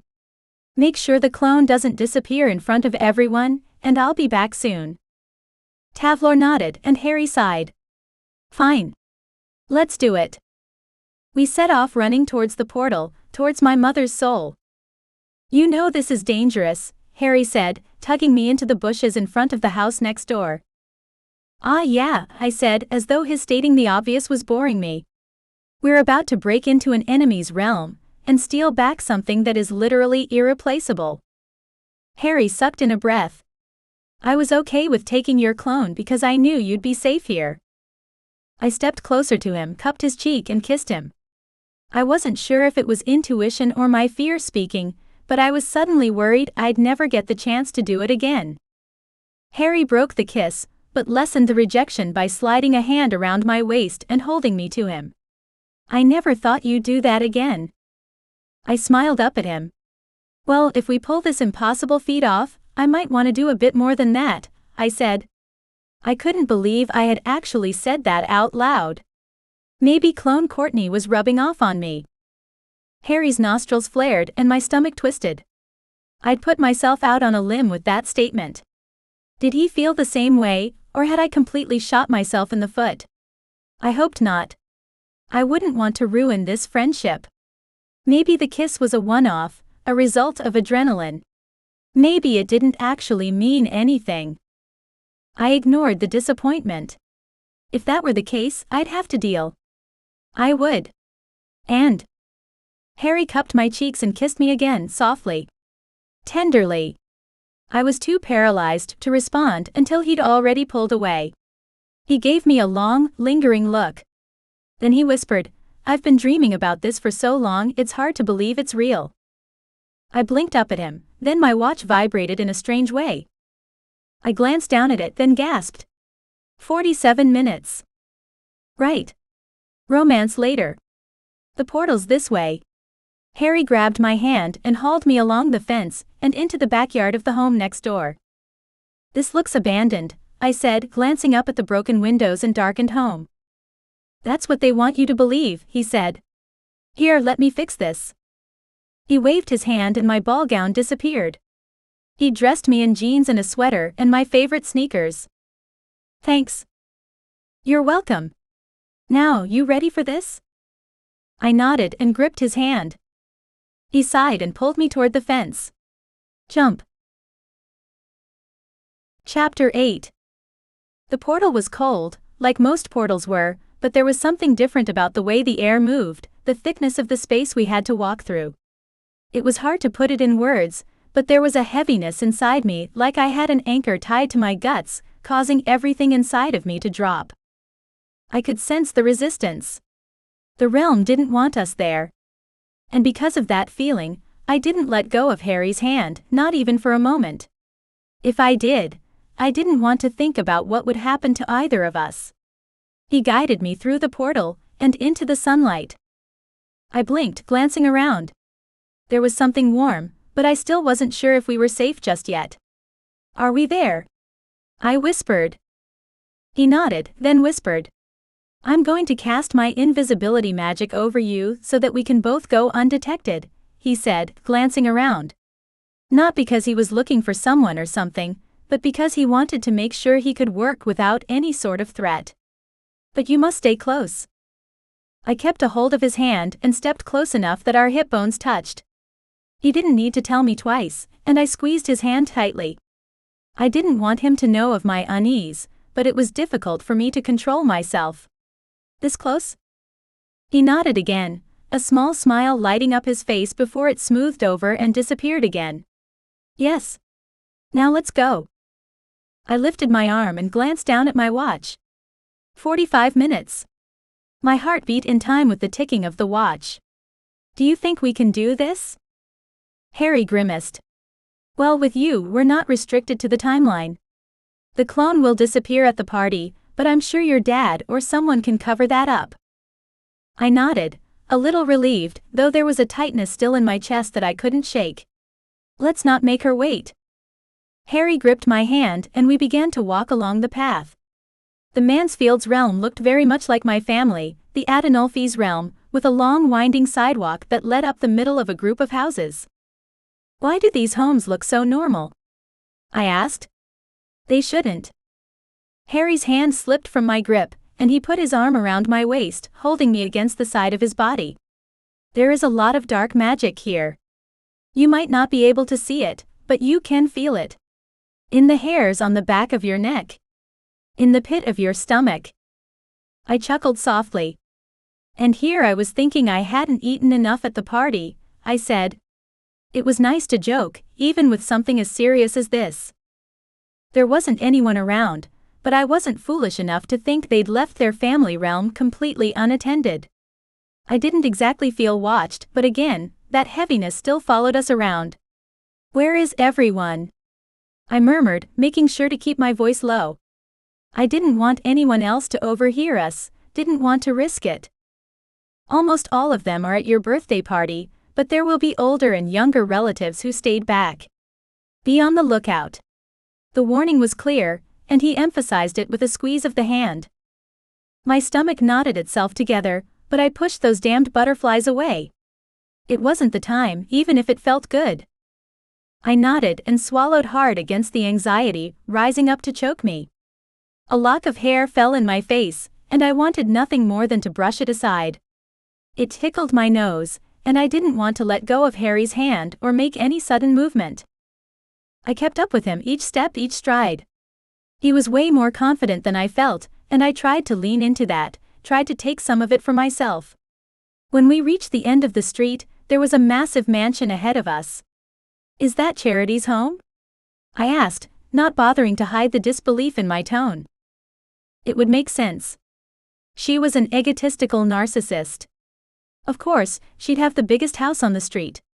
Even in a private realm, where only her family resided. Have you got the map? Harry asked. I nodded and opened the clutch purse Bella had magicked up for me. Inside was the folded piece of paper. It was so deceptive, so normal looking. But it held the greatest secret there ever was. The location of my mother's soul. I tucked the clutch under my arm and unfolded the map. Now that we were in the realm that contained the locket, the map had changed. It's like it zoomed in. The map was no longer the whole universe, it was of only this realm. With the path and the houses, and the glowing red dot that was my mother. That is one incredible map, Harry said, and it was clear he was in awe of my sister's magic. I glanced up at the mansion in front of us. Yeah, Bella and her friends were pretty awesome for creating it. Let's go. I held the map out in front of me, and began taking slow, careful steps towards the huge, looming house before us. The locket is in here. Harry's sigh wasn't stifled. Of course it is. I stopped and glanced over at him. Is something wrong? He was typically not sullen. If anything, his arrogance had the tendency to grate on my nerves. Or it had, before I got to know him. But now, it didn't sound typical for him to be ready to give up so soon. He pressed his lips into two thin lines, hands on hips. There are so many incantations and protection spells on that house. I can't even. He let his voice trail off before lifting an arm and forking his fingers through his hair. You can't what? I asked, trying to decipher the unspoken message. We can't go in? Harry huffed a little, breathing hard out of his nostrils. We can, he said slowly. I could tell it was taking everything in him to figure out how he wanted to explain what was on his mind. I think. Or you can maybe. I might have to stay out here and keep the wards from setting off the alarm. My heart began to pound. I didn't want to go in there alone. I didn't trust myself. I didn't think I had the capacity the way Harry did. Okay. So you stay here and I slip inside, find the locket, then we go home again. I fiddled with the remaining charm on my bracelet. It would be so easy to use my last wish to get the locket so we could get out of here. But something held me back. Intuition or common sense, I wasn't sure. But it told me to wait. To use the final wish to get Mother back into her body once more. Hey, before I go running in there, can I ask a weird question? Harry's lips quirked up at the side. Yeah, go for it. When our mother died, her body disappeared. She didn't die in the traditional sense. We didn't have a body to bury, or a funeral.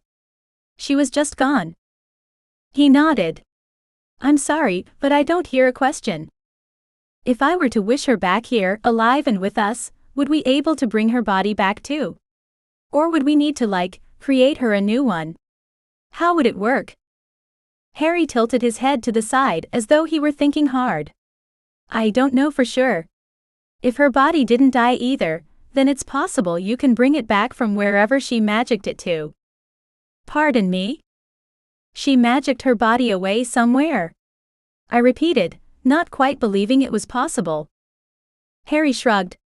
Anything is possible, with enough power and foresight. Had Mother set this up knowing she was going to die? Had she saved her soul in the locket and her body somewhere else, hoping that one day we'd save her? I wanted to believe. Actually, I didn't know what I wanted. Part of me wanted to believe she did, but if that were the case, she must have carried such a heavy burden knowing she was going to die, planning for it, but not telling anyone.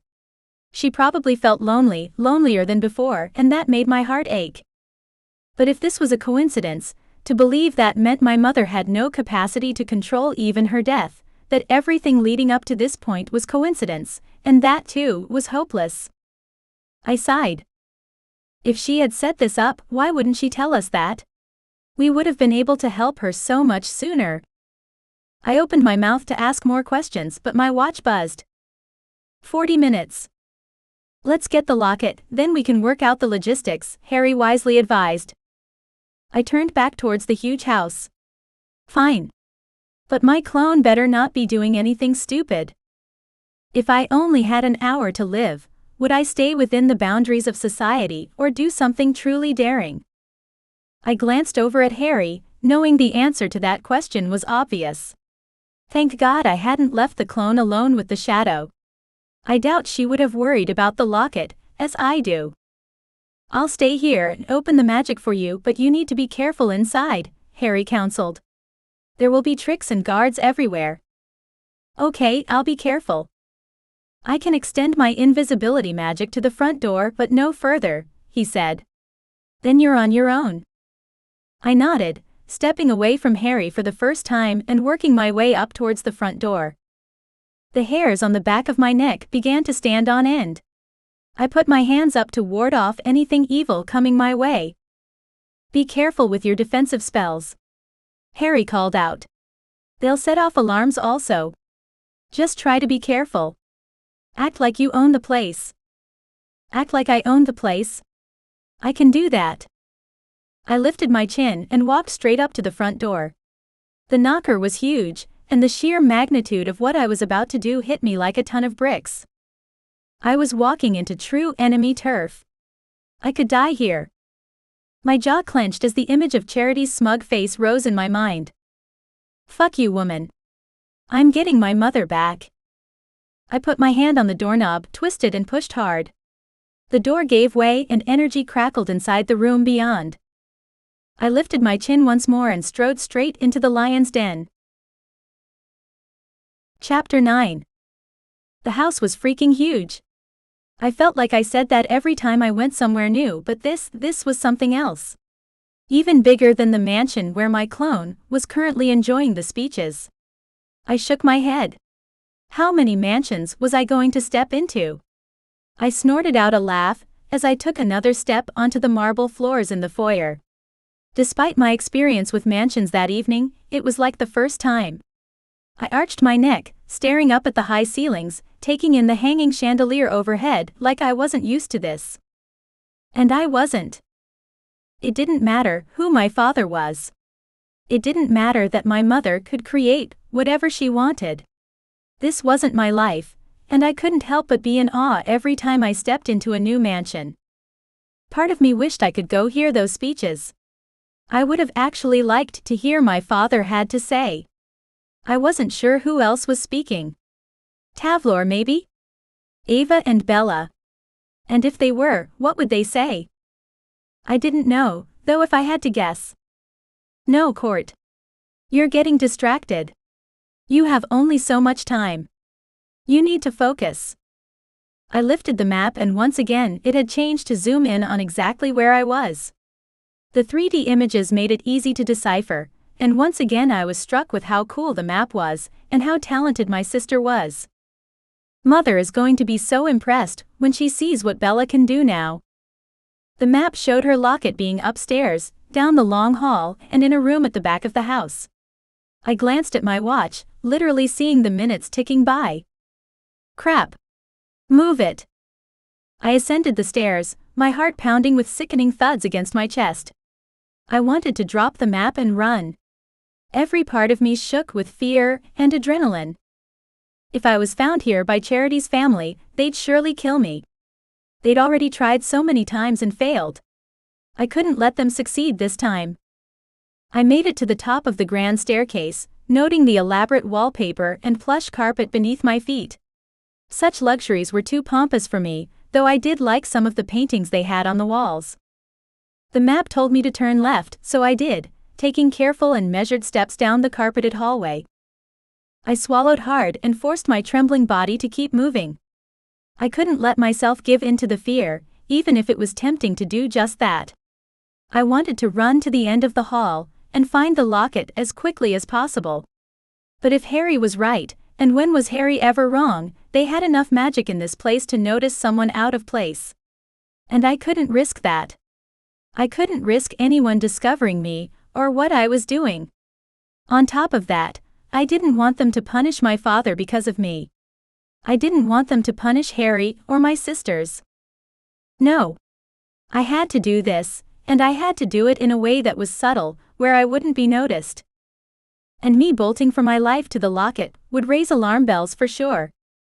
The map had changed again, and was showing me exactly where the locket was now. In a drawer of some sort. Or a box. My heart skipped a beat at the sight. For a moment I paused, as if I didn't trust the map not to move and change again. But it stayed exactly as it was. I nodded to myself, before I began to walk all the way down the hall to the room where the locket was located. There was a strange sort of veil over the wood. I could practically see it. What the hell do I do? Could this be an intentional type of defensive shield? I chewed my bottom lip, trying not to let my nerves overtake my rational thought. If the magic detected I was there to steal from the Mansfields, then I'd probably get zapped, no question. I had to get through, but how? I cleared my head of all thoughts of what I was about to do. Instead, I concentrated on my love and devotion to my mother. And that's all that I cared about. Hopefully, I would get some sort of intuitive hit on what I should do. I tucked the map under my arm and reached for the doorknob. When it turned easily and the door popped open, the breath that rushed out of me was full of relief. The room beyond the door was a normal-looking study, with a large mahogany desk, a bookcase full of books, and a gold and rose sofa that looked perfect for curling up on. The map was zoomed right in now. The locket was only a few steps away. Sweat gathered on my brow and my hands shook, but I managed to fold the map and tuck it back inside my bag. No magic. Don't use any magic. I reached for the drawer and held tightly to the handle, then pulled it out ever so slowly. The wooden drawer sliding out creaked loudly in the silent room. Shish, I told the inanimate object, a drop of sweat sliding down my temple. The drawer was full of stationery. Pens and pencils, paper and clips. And there, at the back of the drawer, tossed haphazardly into the corner, was the locket. Strange placement, but I didn't care. It was right there in front of me. All I needed to do was reach out and take it. I inhaled sharply, then held my breath. I love my mom. I love my mom. My intent is all good. I reached into the drawer, stretching my fingers out to take hold of the chain. The metal was smooth and almost warm to my touch. I held my breath still, biting my bottom lip to emphasize the importance of my positive thoughts, my love for my mother, all of it. I was so close. So close. I lifted it from its hiding spot and stared down at the locket, trying to remember what my mother's looked like. Was this the right one? What if there was an enchantment on this one also? There were too many questions, and I didn't have the time to figure out the answers. I couldn't risk it, so I scrunched the necklace up and slid it into my jeans pocket.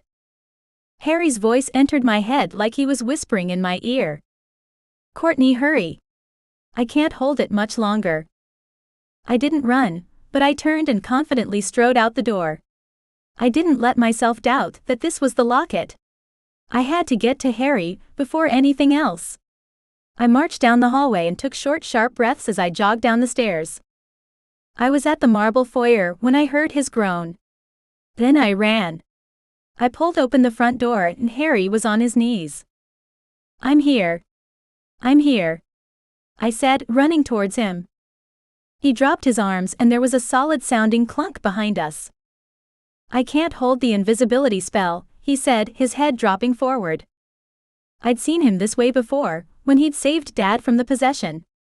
He was drained beyond the ability to stand. I had to help him. Let's go, Shadow, I said, bending forward, lifting his arm over my shoulders and dragging him up. On your feet. He rolled his eyes towards me. How come you always see me at my worst?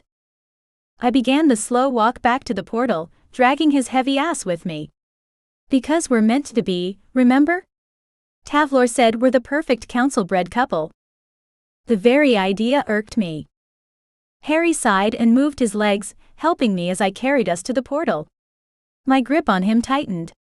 There was no way I was going to let him go. If someone comes, you know you'll have to fight, he said. His voice was strained, filled with pain he would usually mask. I've got nothing left. Yeah, no problem, I said, huffing with the strain of partially supporting him. How did people carry unconscious people from burning buildings? From the ocean? My arms burned, but I refused to let go. We were so close. So close to getting out of here, and I couldn't risk leaving Harry behind. I wouldn't do it, no matter what that meant. I continued on, prepared to be attacked at any moment. In fact, I expected it. But the further along we got, the more I realized there was something off. I didn't have to fight anyone. There wasn't a soul around. Was that normal? Should we be worried? Or was this one of those situations we shouldn't question, because it was a blessing? We got back to the portal, and Harry was still heavily relying on me for forward trajectory. I was panting like the most unfit person in the universe. You ready? I asked. He nodded but didn't try and stand on his own. You wanna go through together? I asked, straightening my back and pushing us both up. He nodded. Yeah. Please. Okay. Let's go. I dragged him through the portal and the cold, strange absence of time. Then we were back in the magical realm, in the darkness of the evening. Harry staggered away, then collapsed onto the ground. Damn, that was rough. He bent his legs and sat on the dirt next to the house, looking heartbreakingly handsome. I wanted to joke about how weak he was, but my heart was too full of gratitude. So instead, I knelt between his bent legs and kissed his lips softly. Then I pulled away and stood up again. What was that for? He asked. That was to say thank you, I said. Thank you for everything. I couldn't have done this without you. My watch vibrated, and I saw the final minutes ticking away. 5 minutes. You better go. He swallowed hard enough that I saw his throat working. The clone will be gone soon. I nodded, the air between us thick with anticipation. Better get back into my ball gown then. I closed my eyes, said an incantation to undo the spell Harry had created, and felt the locket press into my hand. I held it tightly, wanting desperately to put it on but scared to. I backed towards the front of the house. I better go, but I'll see you soon, yeah? Yeah, of course. And Courtney? I stopped moving. Yeah. You know that Tavlor was wrong. We would never have been the perfect council couple. I chuckled a little. Really? Why's that? He glared at me. Have you met either one of us? I outright laughed this time. Maybe we should get married, and join the council just so we can take them apart from the inside. Harry didn't respond, but I saw his amusement in his eyes. Go. I'm just gonna sit here and get my strength back. Thank you again, Harry, I said, waving to the Warlock sitting in the dark. Bye, Court. I turned and ran back to the party, my mother's soul clasped tightly in my hands. Chapter 10. My clone better be somewhere safe, because there was only 2 minutes to go. And if she wasn't? I didn't want to think about the ramifications of what that would mean. I hurried along the sidewalk, finding Tavlor once again at the garden gate. The relief that would have spread across my chest paused at the insistent expression on his face. Did you get it? He demanded, ever the man of a few words. I could see why he had a reputation of being both stoic and intimidating. I opened my palm to show him. Yes. Tavlor frowned. I thought he'd be happy.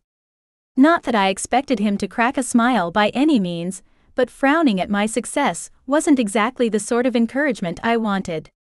You haven't put it on yet? He asked, snapping his eyes up to lock with my own. I shook my head. I wanted to make sure it was the right one before I did, I said as though it was obvious. I thought it was best to be cautious. Tavlor waved his hand over the locket, concentration etched into his face. Though I didn't know what, I knew he was checking on something. 1 minute. Tavlor. It's authentic. Go. My brother-in-law gave me a friendly shove towards the party.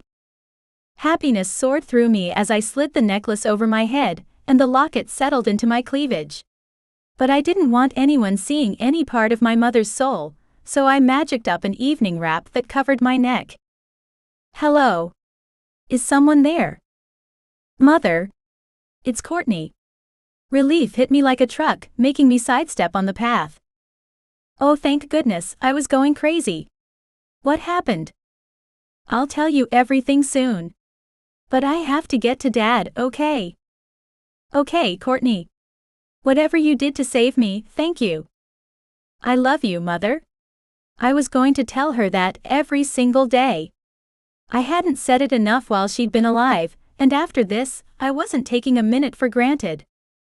I love you, baby girl. Mother went quiet, and I rushed for the mansion that was hosting my 21st birthday party. I needed to find everyone, to tell them what happened so they would know. When I got to the front door, I searched for my family, but there was no one to be seen.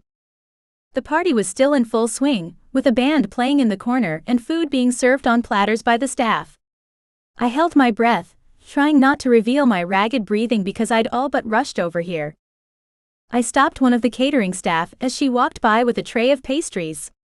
My stomach rumbled at the sweet sugary scent, but I ignored it. Excuse me, I said, glancing at the pastries before looking at her face. Can you tell me where my father is?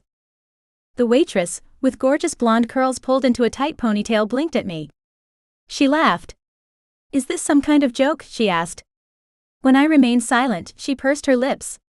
He's in the kitchen, and I swear I just saw you there. She glanced over her shoulder in the direction of the kitchen, still unsure if this was some sort of prank. I knew I needed to reassure her, and I hoped by doing so, I wouldn't have to stick my foot in my mouth, because my clone had done something completely opposite of what I was about to say. Here went nothing. I grinned at her. Needed some fresh air, so went to talk to my brother-in-law. Thank you. I rushed off towards the kitchen just in time to see the Courtney who'd been me for the last hour disappear into thin air. Court. Ava rushed over to me, grabbing my cheeks and staring at me. It's you, right? Are you okay? It's me, I said, grinning so hard my face felt like it might crack. Ava raised an eyebrow. Prove it. I tilted my head. How about this? I pushed apart my shawl and pulled the locket out of my cleavage. Dad was behind Ava now, his eyes shining with moisture. Is that really her? I nodded. Yes, Dad. She was talking to me a moment ago. May I? He coughed to clear his throat as he held out his hand. I glanced at Ava, who nodded. I reached behind my neck and unclipped the long gold chain, then handed it to our father. He took it and clipped it back together before slipping it over his head once more. For a moment, nothing happened. I continued to watch, to wait, as he stood there with a goofy smile on his face. I knew this was a moment to remember, something important. After years of no communication, they would finally be speaking to each other. It was so romantic, I wanted to burst. After a moment though, his lips tugged down and disappointment was palpable in his eyes. His sigh was one for the record books. She isn't talking. I told her I was rushing to do something. You talk to her, Dad. Tell her everything is okay. Dad nodded, then said, Genevieve? It's Matlock. Courtney just? Oh my God, I am so sorry, my love. I know. It's just? Now isn't the time. I'll explain everything in a few hours. Are you all right? Yes. I promise, I won't be long. I stared at Ava and she smiled at me. It was strange to see our parents interact in any way. And the very idea that one day they might be together again made my heart squeeze tight. Bella came rushing into the kitchen. What are you all doing in here? I can't hold court by myself. Hey Belle, I said, turning towards my flustered sister. Court. Is that you? I nodded, showing her my watch. The hour is up. Bella stared at me, then quietly asked, Did you succeed? When I nodded and she flew at me, hugging me tightly. Well done and thank you. So much. I hugged her back, then finally pulled away. What have I missed? Bella rolled her eyes. Well, Charity has been a drunken pain in the ass. Interrupting the speeches, practically falling in the cake. I laughed. Well, I think we should go dance. Get the band to play some songs we actually like. Ava grabbed my hand. I think that's an awesome idea. We always dreamed of having a big fancy party, but Mother's dance parties were the best. I grinned at her. Well, let's go do both. So together, my sisters and I walked out of the kitchen and back into the huge ballroom. There was a dance floor set up, but no one was on it. Time for a change of clothes, I think, I said, casting a spell over all three of us. I shortened all our dresses, giving myself a mini skirt, Bella a mid-thigh half-circle skirt, and Ava a long slit up to her thigh. We all had great legs, why not show them off a little? Courtney. Ava complained. I'm a mother, and part of the council. I can't look like this. It's completely unprofessional. Come on, Ava. You're still a hot woman. And only 23. I glared back at her, refusing to let her ruin this. You want me to put you in a bikini instead? I would do it too.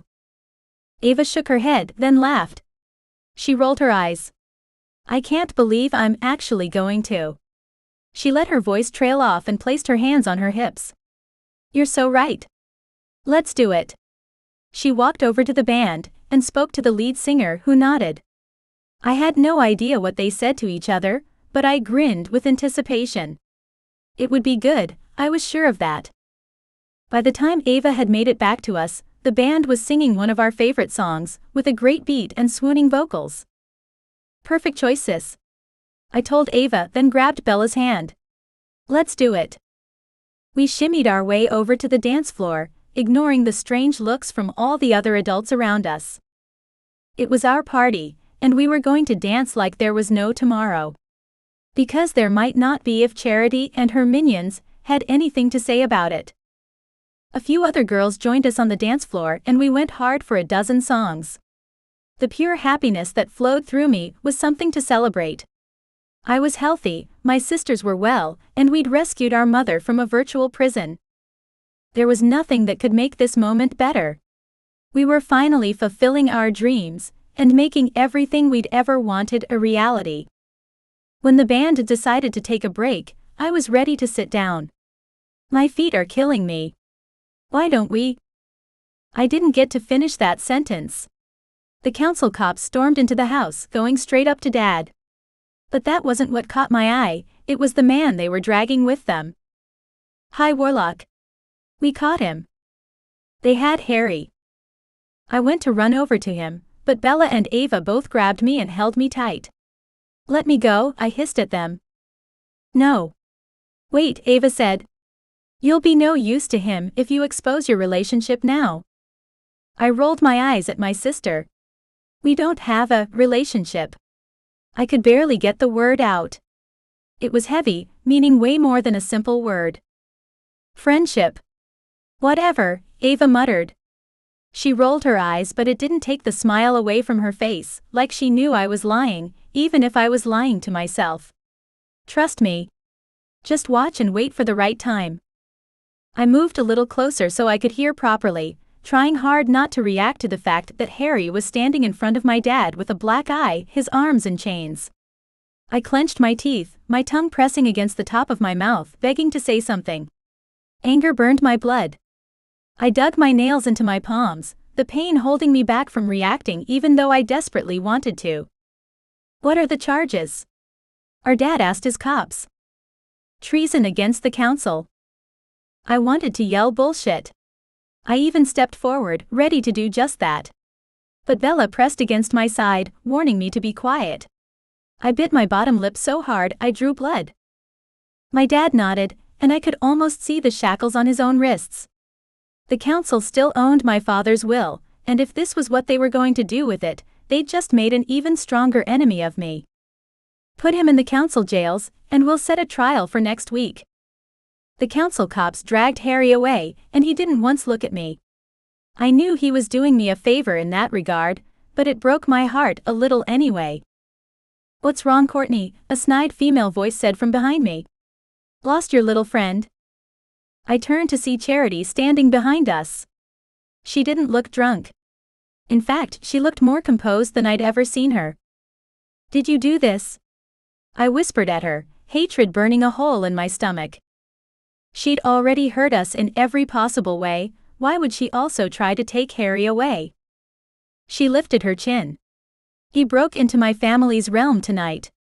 We have proof." Fear fluttered in my heart. Why would he do that? She narrowed her eyes at me. "We don't know yet, but we'll find out. The council has ways of getting people to talk." Her face transformed into a soft smile, then she said, "Happy birthday, girls. Thanks for the great party." And she waltzed away. I stared after her, aghast. We have to save him. Not just because he'll tell them about me and the locket, but because we know. Ava said, her words snapping in anger. "Don't worry, Court. She is not going to get away with this." I glanced over at my dad and saw nothing but worry in his face. He didn't think we were going to get out of this, and if the High Warlock was fearful, then we all had reason to worry. Chapter 11. When everyone had left, my family sat in the lounge room on the sofas drinking in the silence. I wasn't sure if it was awkward, or if it was just heavy after everything. Part of me wanted to say something, to fill the silence with something, but I wasn't sure what to say, and I didn't want to make things awkward by saying something stupid. Dad was sitting on the large armchair by the fireplace, Ava and Tavlor were on one sofa, and Bella and Christian were on another. I couldn't sit down, but I was tired. So I paced slowly, walking around the furniture, careful not to bump into anything and bruise a shin or stub a toe. "I was hoping you'd all stay here tonight," Dad said suddenly into the silence. There was a force in his tone, like he had been bottling this up for a while, and it finally burst out of him. "All of the bedrooms have been cleaned and made up for you. And the security on this place is second to none." Tavlor nodded, his sharp eyes looking around. "It's impressive. I've already tested it out a few times." I was pretty sure he meant the security, and not the guest rooms. "I'm happy to stay," I said, happiness warring with the anxiety inside my chest. "But I really want to talk about how we get Harry back, and what we're going to go with Mother now that we have her back." Nervous energy bubbled inside of me. Every instinct wanted me to start pacing, to do something with the energy, but I couldn't bring myself to do anything just yet. Instead, I began to pick at my clothes, looking for a thread I could yank out from a seam in my outfit. My dad dragged himself to his feet with a world-weary groan. "Sweetheart, it's almost 3 in the morning, he pointed out, rubbing his palm over his face. "We've all had a long day, and that's a nice way of putting it. I don't know about you, but I'm exhausted. Can we go to bed and get some sleep? Then we can talk everything out over breakfast. I don't think I'll be able to give your concerns valid attention because I'll be too busy trying to keep my eyes open, and that's the last thing I want to do." I bit my lip, not wanting to agree, but one look at my father's face and I knew the best idea was to sleep on it. Rarely was it easy to decipher what he currently felt, but even I could see the exhaustion on his face. "Okay, Dad." He walked up to me and grabbed both of my hands. "I need to thank you, Courtney. Not only for saving me from the horrible fate Charity had planned for me, but for rescuing your mother's soul. You were brave and wonderful, and I'm so proud of you." I sniffed to stop any tears from leaking out. "Is that to make up for the fact that I missed my birthday speech?" I asked. It was meant to be a joke, but I couldn't help but wonder if there was some truth to it. He smiled a little. "Yes and no. But I needed to say it out loud." "Thanks, Dad." He pulled me into his arms and kissed me on the head. "I'm going to bed. Your mother has a million questions." He smiled fondly. "Which is exactly what I would expect from her." He paused a moment, giving me a long look. "If I'm being honest, she reminds me of you." I chuckled as he walked away. "I bet she does." I turned back to my siblings. It was hard to keep my eyes open, and even now I was forced to stifle a yawn. He's going to be up for hours still talking to her, I bet. Ava and Tavlor stood up holding hands. We'll stay too, Ava said, giving Tavlor's hand a gentle squeeze. Maddie is with some friends and he's safe in Ferry. I glanced over at Bella and Christian, who shrugged. Why not? Bella asked, glancing over at Christian. We don't have to get home either, and it'd be nice to do something different. I clapped aloud. Awesome. All of us under the same roof, that's the best birthday present ever, I said. I ignored the way I felt like the odd man out. Everyone was part of a couple, and I was at loose ends. Not that I felt sorry for myself. It just made me notice Harry's absence even more, and I wanted to do something to get him back instead of standing around. Tavlor walked over to me. Courtney, I promise you, I will do everything I can to get Harry out of this trouble and bring him back to you. I knew the Fae didn't make promises lightly. Warmth flooded my system, and once again I was grateful Ava had found someone dependable. The fact that she could rely on Tavlor no matter what happened was enough for relief to flood my system. It meant I didn't have to worry about anything happening to Ava. Okay, I'd always worry a little. But still. Tavlor, if they make him reveal what he was doing in the Mansfield's realm, he'll tell them about me. About Mother. Tavlor's lips thinned. I don't think you understand how powerful Harry is. He was always the top of his class, years ahead of anyone else. He won't allow them to extract his memories of you, or anyone else. He'll destroy himself before he lets the council use his knowledge against those he loves. Those he protects. I inhaled sharply, my mind reeling from what he was saying. Are you telling me? I couldn't even say it. Yes. I stared up at Tavlor. I didn't want to believe him, and yet somehow I knew it to be true. We have to rescue him. We will, Ava said. They got me out, so we'll get Harry out too, don't worry. My heart was pounding a little too hard and I was fighting tears. He's helped us so much. I wouldn't have gotten Mother back without his help. We know, Courtney, Bella said softly. We owe Harry too. Yeah, he lost a lot of points for being the one to deliver the council's poison to you.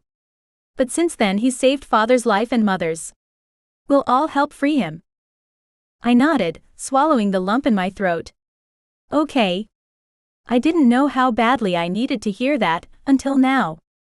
I knew my sisters would be there for me. I didn't doubt that for 1 second, but I also knew they had lives of their own. Ava had a baby, and Bella was going to get married. And still, they dropped everything to help me out, to help me bring Harry back. And that meant more to me than they realized. Thanks. We all walked towards the staircase that led up to the second floor, and I realized I needed to shake off these feelings of dread. So. I grinned at my sisters. I'm getting the biggest room. Ava's look of horror was one that gave me the biggest thrills when we were young. I turned and ran up the stairs, taking them 3 at a time. Ava was hot on my heels, shrieking about her needing the larger room because she was married and Tavlor is tall. I just cackled out a laugh and turned left at the top of the stairs, running for the first bedroom. I needed to distract myself. Sitting around worrying wasn't going to help Harry. I needed rest. I stuck my head in and declared it was too small, and kept going until I found a huge room with red and gold coloring. This is perfect.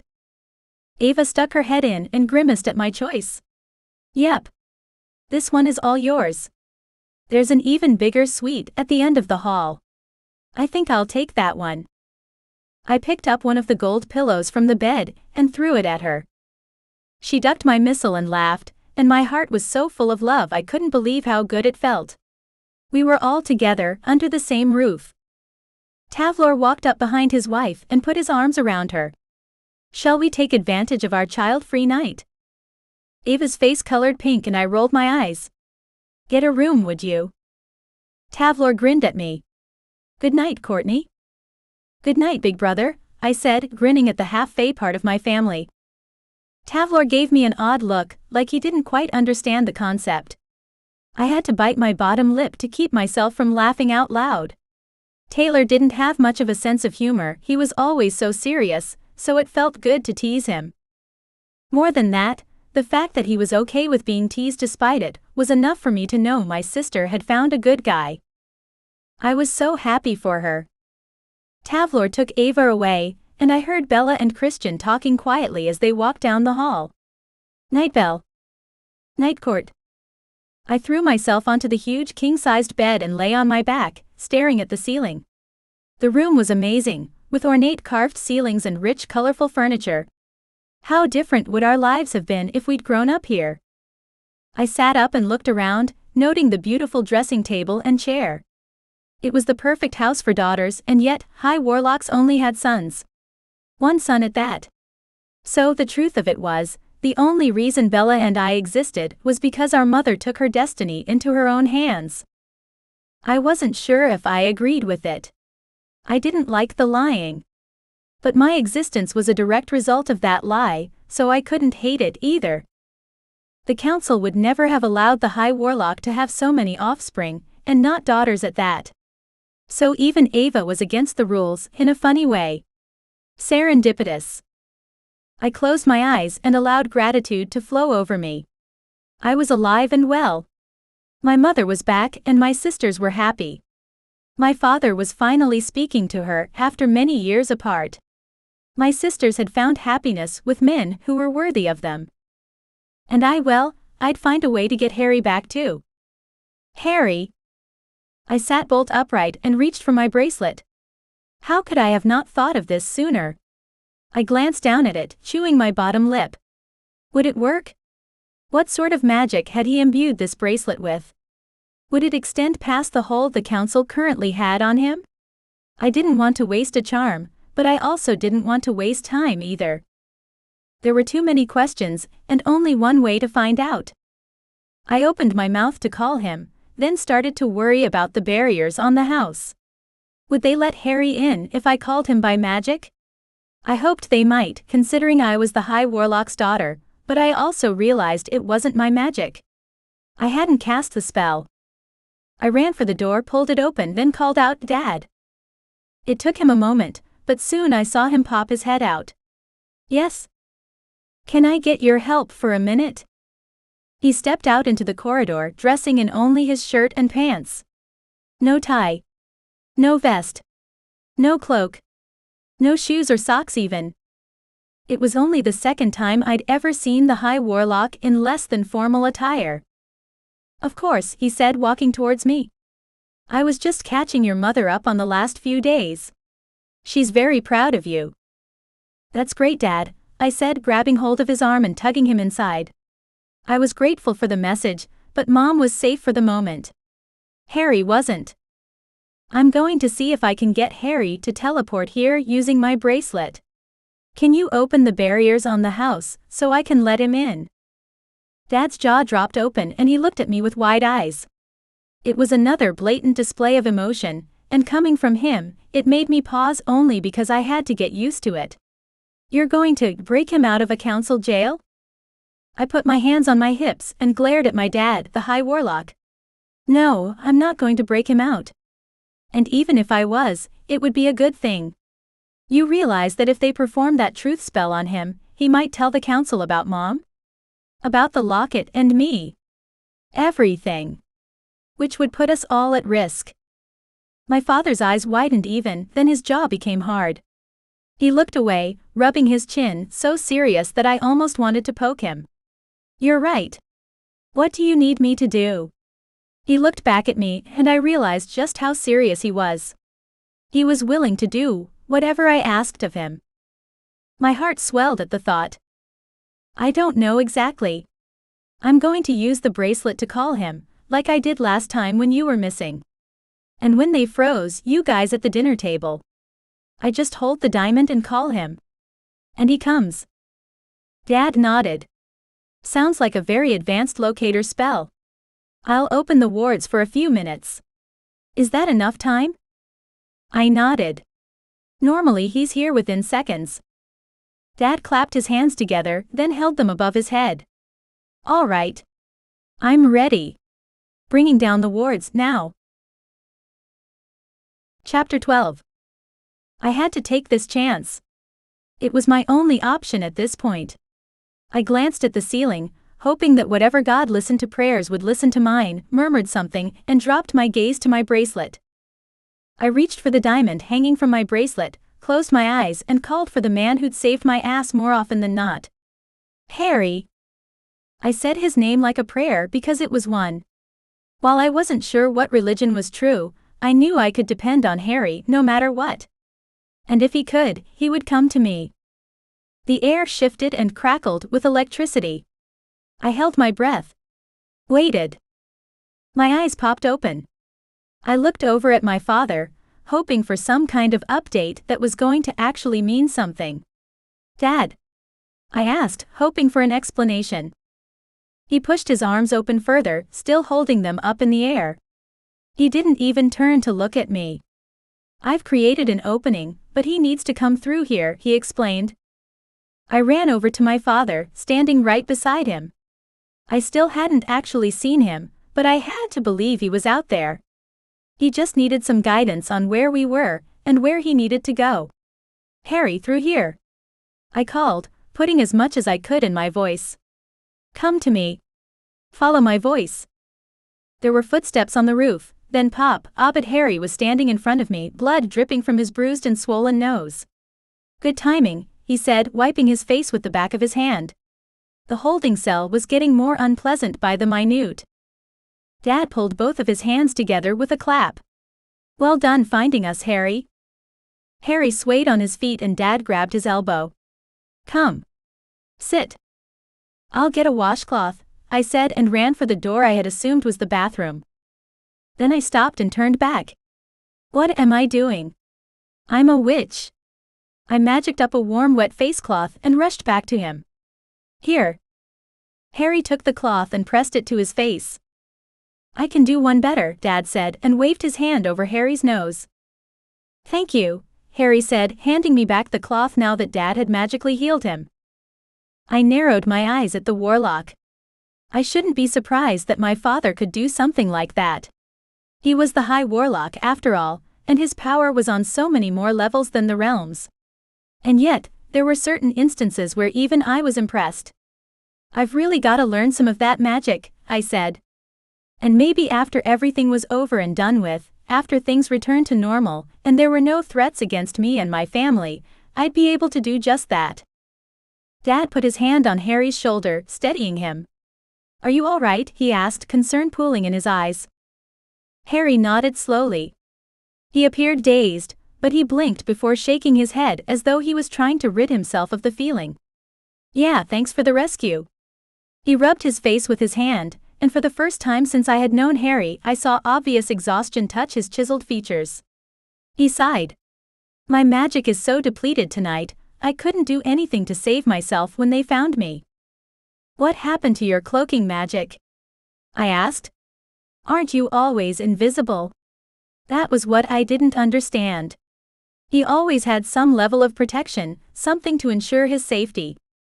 The fact that he couldn't even muster up the invisibility was enough for me to be concerned about what had happened to him, to prevent him from doing such a thing. Harry looked towards me. When we went into the Mansfield realm, I used my magic to keep both of us invisible, which depleted a lot of energy. Why didn't you tell me? I burst out, even though I could tell he still had more to say. It wouldn't have changed anything, he pointed out. Finding your mother was the priority. It always would be.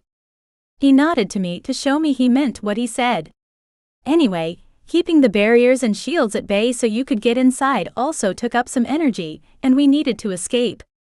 I've never had to do any such thing, especially all at the same time basically. I still feel weak as water. He lifted his hand and the tremor along his fingers was extreme. Are you going to be okay? I asked, my breath hitching in my throat. It wasn't fair that Harry had taken so many hits when all he was doing was helping us. Harry leaned back in the chair. Of course. I just need some time. And meanwhile, you are vulnerable to any attack, Dad said, unbuttoning his right sleeve and rolling it up. Take some of my power. It will get you through until you recover. Harry sat bolt upright, his eyes wide with worry. No, sir. You need it more than I do. That's not true, Dad said, then his voice softened. And I owe you, Harry. You brought Genevieve back to me and kept Courtney safe. I don't have the words for how much that means. Sir. No. He shook his head as though he didn't want to even entertain the thought. Dad reached down and gripped Harry's arm. He waited until Harry looked up at him. He pushed his brows together, allowing some emotion to touch his features. Please? My father wasn't the sort to beg, and even now, it was clear he wasn't doing that. But the fact that he was asking, rather than simply commanding Harry, said a lot. Harry stood up, though he wasn't steady enough to do so. Just enough to get by, he said quickly, looking away. His words were rushed, and he shifted before bringing his hands together so he could rub them. Please, High Warlock. You're far more important than me, and I don't feel comfortable knowing you have to waste precious time over me. Harry gripped Dad's bare forearm and pulsating white light began to transfer between them. That's not true, Harry, my father insisted.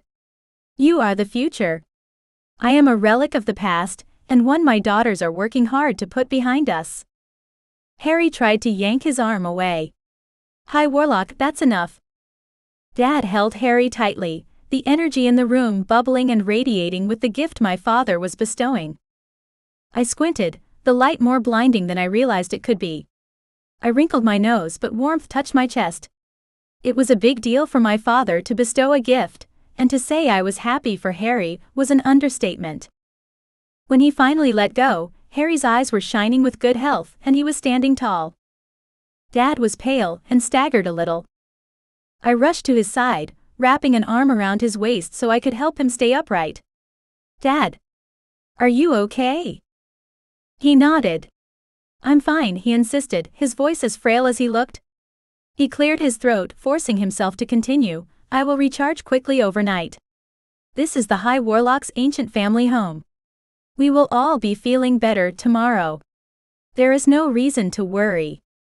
He put his arms around my shoulder and I turned, wrapping my other tightly around him for a warm hug. Happy birthday, Courtney, he murmured. Then he stumbled to the door. I stepped forward, concern pushing my bottom lip out into a pout. I knew he'd be okay, but that didn't mean I liked seeing him so weak. I wasn't used to it.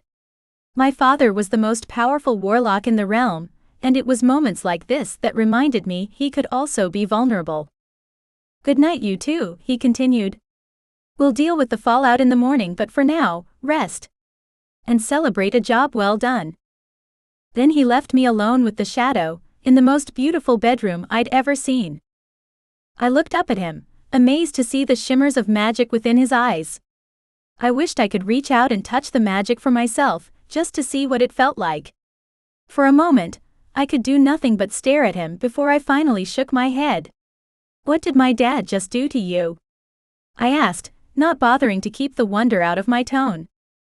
Harry held up his hands, turning them back and forward as though he couldn't believe the fingers he saw were his. He shrugged, like he couldn't believe it either. He gave me some of his power.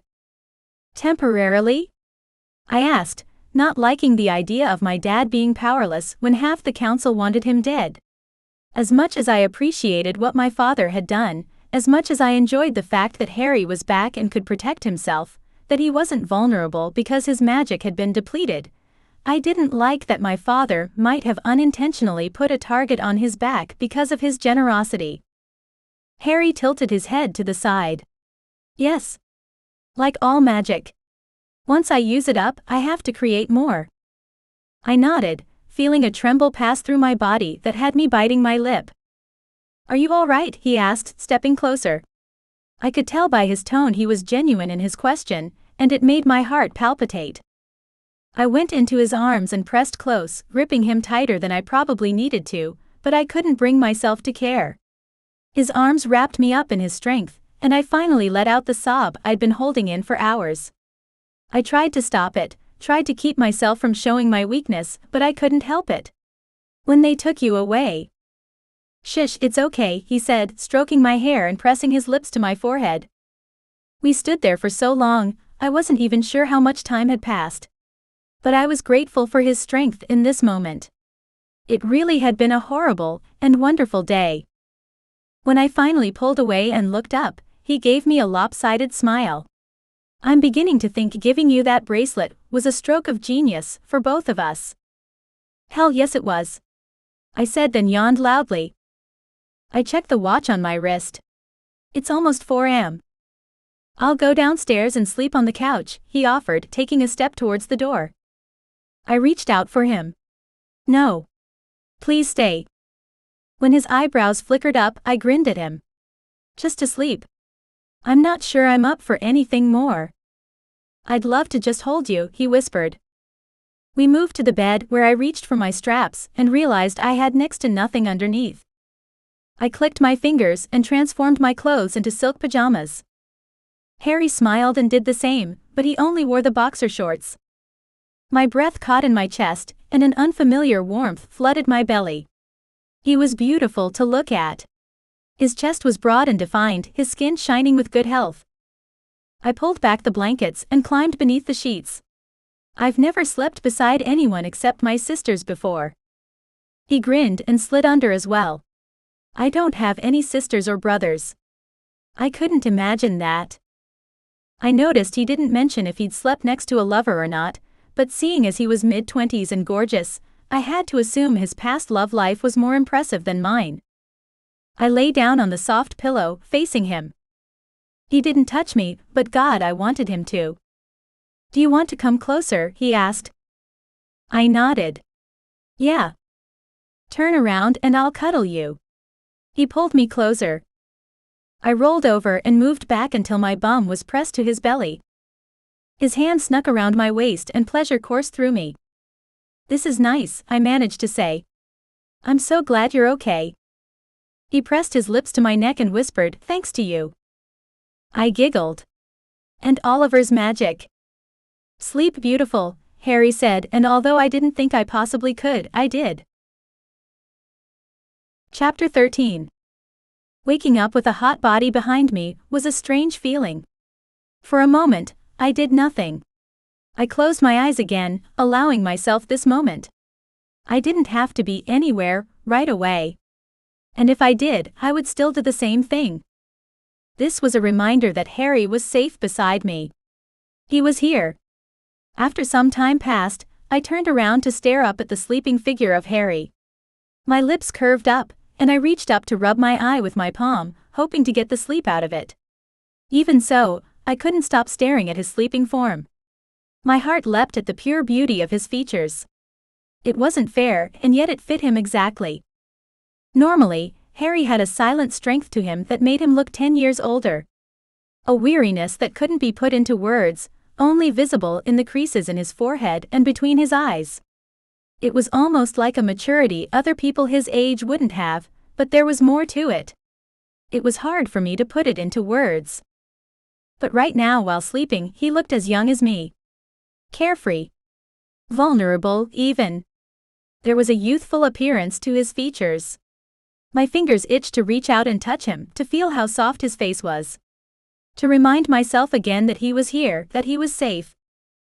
I shifted a little to roll onto my back, so I could look at him a little easier. Unfortunately, that movement seemed to wake him up, and his eyes shot open on a gasp.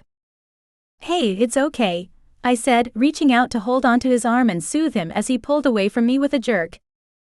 He narrowed his eyes at me, and in them I finally saw recognition. You okay? I asked. He nodded, finally settling his body back onto the mattress. Yes, sorry. It's just, I've been waking up alone for years now. That was a bit of a shock. I grinned at him. I know. My hair's terrible in the morning. He chuckled despite himself, which was lovely to hear. You're beautiful, Courtney. Inside and out. And you know it. I wanted to argue with him, mention my freckles and frizzy hair, but his eyes told me he was giving me a compliment he believed in, so I just soaked in the warmth instead. It was much easier to do than I expected. Are you feeling okay, after everything that happened last night? I asked, running a hand up his arm. I watched the way the muscles twitched under my touch. The surge in power I had over him warmed my pelvis. I didn't think I was capable of feeling this way. Certainly, I felt like a badass because of my magic, but knowing I could affect someone stronger than me? That was something else entirely. One side of his mouth quirked up. You mean about finally spending the night with the girl I've had a crush on forever? He asked. And she sleeps in her clothes and doesn't even kiss me goodnight? I whacked him on the chest for the joke, then processed the words one by one. It took me a moment, probably because I hadn't expected him to be so honest. Hang on. There was no way I had heard him right. What do you mean, you have a crush on me? Harry stared at me, doing that intense eye thing he always did. I pressed my lips together to keep myself from smiling. I wouldn't want him to think I wasn't taking the situation seriously.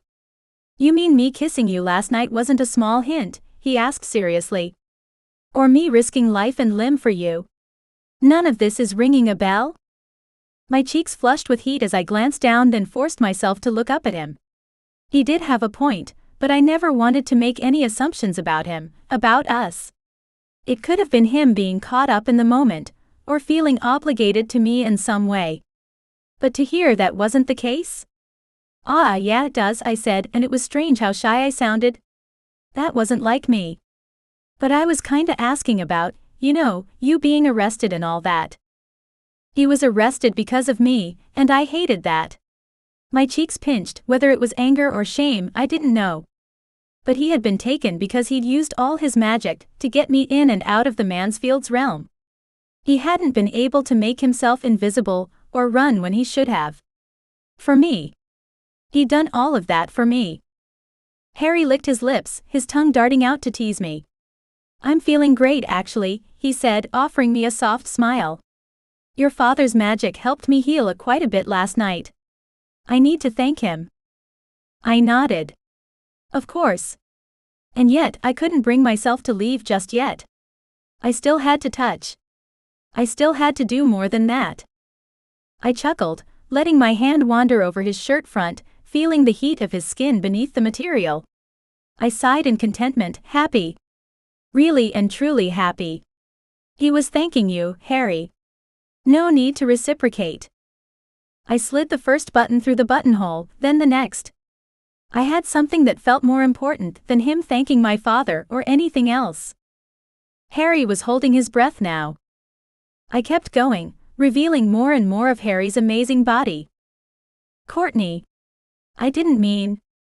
What didn't you mean? I whispered, staring up at him through my long eyelashes. He swallowed hard, his throat working. You don't owe me anything. I know, I whispered, pushing his shirt apart so I could lay my hands on his skin. But what if I want this? To be closer to you. Would you want it too? He stared at me for so long, I was starting to think he was going to reject me. Then he dropped his head and pressed his lips to mine, moaning softly. I've been dreaming about making love to you for so long. I wrapped my arms around his neck, holding him close, speaking against his lips. Let's make those dreams a reality, shall we? Those were the last words spoken for a long time. When I was finally able to breathe again, I was naked and cuddled up against Harry's chest. That was amazing. Thank you. Harry kissed the top of my head. Thank you for your gift, he murmured, and I could tell by his tone that he meant every word he said. I smiled against his skin, not really wanting to talk about my lost virginity. It was difficult for me to discuss it. It wasn't like I was embarrassed. After everything that happened, how could I be embarrassed? But the thought of what we did still made me blush. But I didn't regret it. Not for 1 second. Harry's stomach gurgled hungrily, and I glanced up at his face, slightly red and sweaty from exertion. Hungry? I asked, laughing at him. It was the perfect way to break the heaviness of the moment. He nodded. Yeah, I didn't eat much last night. I tilted my head and listened hard. Sounds like my family is up and about. You want to have a quick shower and go join them? Harry lifted my chin up with his fingers and kissed me softly on the lips. Sounds great. There was a heavy knock at the door, and Ava's voice booming through the room. Court. Get up and come eat. We're talking about Mom and the locket, and I know you don't want to be missing that conversation. I sat bolt upright in bed. Coming. I stared down at the Warlock in my bed. Can we just magic ourselves a shower and some clean clothes? I didn't bring anything else with me. I hadn't expected to be sleeping over, and the focus last night had purely been on the locket and Mom. I didn't even know what my clone did at the party in my absence. Yeah, no problem. I hopped out of bed, quickly realizing I was naked and covering myself with my hands. It was probably a bit late for modesty, but I definitely wasn't comfortable with it yet. Can you do me? His smirk spoke volumes. I groaned and rolled my eyes. Jeans and a black tank. Please. Harry waved his hand and my hair was pulled up in a ponytail, my body covered in clothes that fit me and a rose scent wafted up to meet me. I grinned at him. Nicely done. Harry slid out of bed, and I got one more look at his beautifully sculpted body before he magicked up an outfit for himself. I tilted my head at him. Black jeans. Nice. He looked great in super casual clothes, though he normally wore more formal attire. He glanced down at his body. Oh, thanks. Let's go, I called to him, running for the door. They better not have started without me. I threw open the door and laughed as Harry joined me in our sprint to get down to the dining room. When we arrived out of breath and grinning at each other, my whole family stared at us like they knew exactly what we'd been doing upstairs. Which, hopefully they didn't. I couldn't imagine what that would mean if that were the case. What? I demanded, doing my best to stop the blush spreading up my face. My tone was much more defensive than I wanted it to be. Nothing, my father said, standing up from his end of the table. Unlike everyone else, he was the only person who seemed normal right now. At least I hoped I saw that right. I didn't want to think about what he might think, if he knew. No, I wouldn't let myself even humor the thought. I already explained to everyone what you did to rescue Harry last night, so at least that's one thing off the agenda for today. My sisters were grinning at me in a knowing way, and I definitely lost my battle with the heat stealing across my cheeks. I grunted, hoping no one caught the damn sound, and looked away. Dad gestured to the spare seats in front of us. Come. Sit and eat. I'm sure you're hungry after everything that happened yesterday. Ava tried and failed to stifle laughter while Bella started to cough. I pointedly ignored them. We want to talk about the next steps with the locket. 2 empty chairs were at the opposite end of the table, so Harry and I sat down. I reached for the croissants in the basket in front of me and called out to my father, "How did Mom take all the news?" He made a strange shrug and took a sip of his coffee. What does that mean? Ava asked, obviously as perplexed as I was. Dad set his cup down and sighed. She was horrified and proud. She was aghast and excited. She was all the emotions all at once. It was a very long night. I chuckled, making myself a coffee. I can imagine. I looked around the dining table at my family, loving that we were all together but feeling the loss of my mother keenly. I touched my bracelet and looked at Harry, who smiled and nodded. A thrill shot through me. I would use my last wish and rescue my mom. Now to tell my sisters about it. Chapter 14. I cleared my throat and shifted in my chair. Ava's eyes narrowed. She knew me well enough to know something was wrong, just from the way I moved. I wished I could mask it more easily, but even if I could, I doubted I'd be able to hide anything from either one of my sisters. What is it, Court? Ava asked, her voice filled with an odd combination of both concern and suspicion. I grinned at her to show her not to worry about me. I needed her to realize that I would be okay at the end of the day. I wanted to tell you all something and get your opinion on it. Well, if I were being honest, I didn't really want their opinion, so to speak. I was doing this, no matter what. But I still thought it was only fair that she know. Yeah. What is it? Bella asked, buttering her toast. Bella seemed genuinely interested. Unlike Ava, there was no suspicion. Well, what if I told you that I have a way to bring Mother back to life? I glanced at Harry again. Just looking at him eased the nerves that caused my heart to flutter in my chest. If he thought I could do it, potentially, there was no reason to doubt myself. Assuming I'm correct. He smiled softly at me, and I took that to be an affirmative. That he believed I was correct. The second I saw that smile, something inside of me relaxed. I didn't realize how important it was for me to receive something akin to approval from him, but now that I had it, I didn't want to do anything to take that away. I looked back towards my family and said, "Looks like the council, or more accurately Charity, asking Harry to poison me has turned into an advantage." Dad blinked at me, and Christian coughed loudly, I assumed to cover up a choking laugh. I put my hand up. "Sorry, that wasn't the right way to say it. You all know that Harry made a bracelet for me, which means I can call him to me anytime. And that gave me 4 wishes." Dad leaned forward, placing his elbow on the table and his chin on his fist. "Yes. An incredible show of magical power. Strong enough to save me from whatever hell realm Charity had cursed me into." I glanced towards Harry, who said, "Oliver helped a lot. I couldn't have done it on my own." A joke about how humble Harry was sprung to mind, but I was too proud of him to utter the words. Bella made a circular movement with her hand. She never did have patience for lengthy explanations. Court skipped to the good part. "So basically, I've saved the last wish on my charm bracelet to bring Mom back to life," I finished quickly.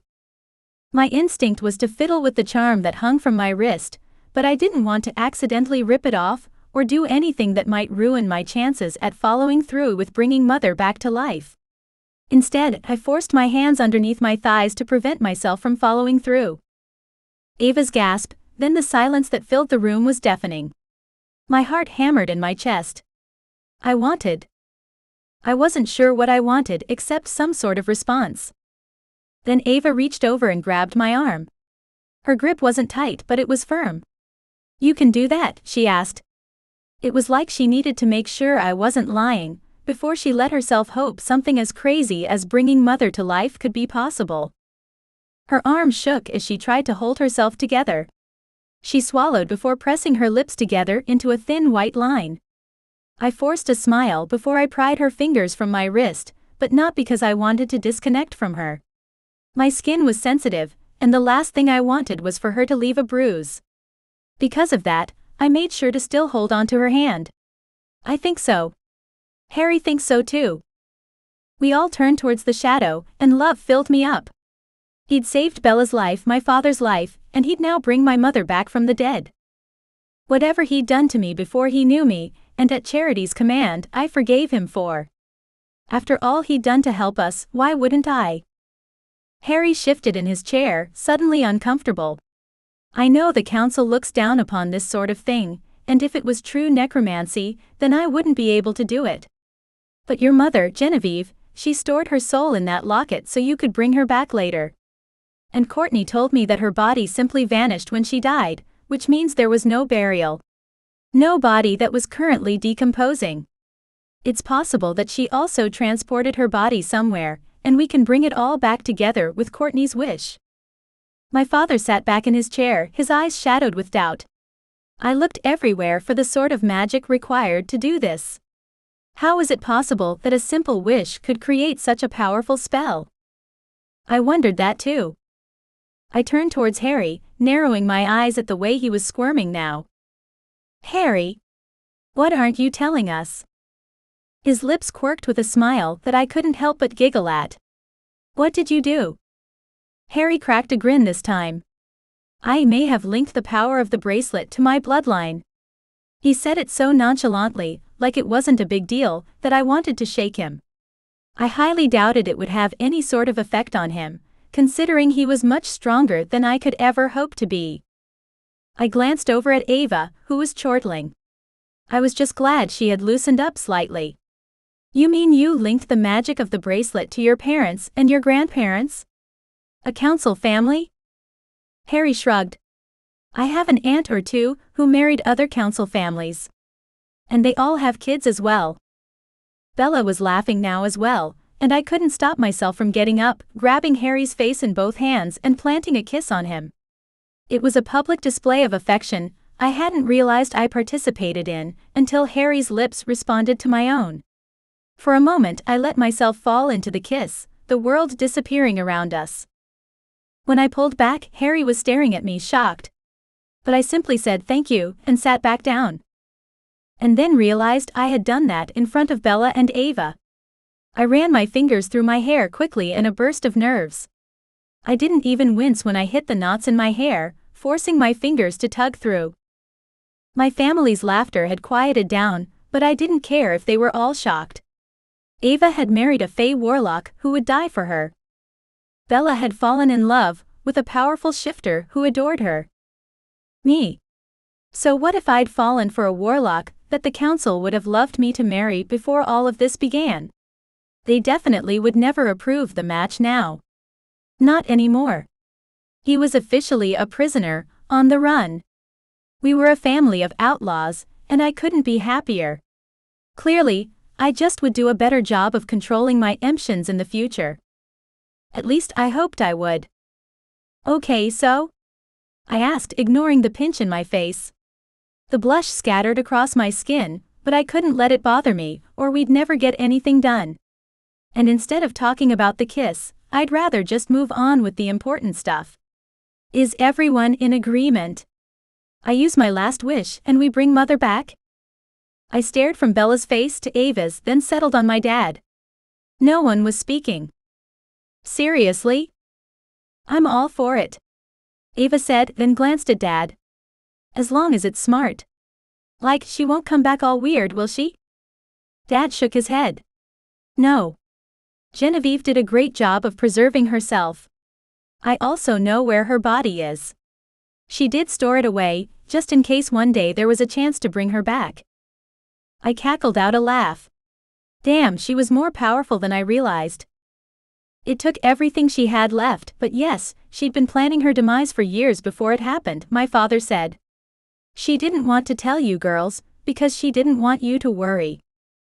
Ava wiped her eyes as though she had tears on her cheeks, and Bella sat upright and grabbed for the orange juice, giving herself something to do. So? Ava asked after clearing her throat. When are we doing this? You know, to see if it works? I glanced around the table, then our father stood up and reached into his shirt, taking out the locket. How about now?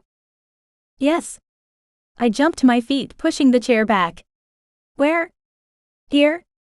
Lounge room. Do we need space? Harry stood up and put his hand on my arm.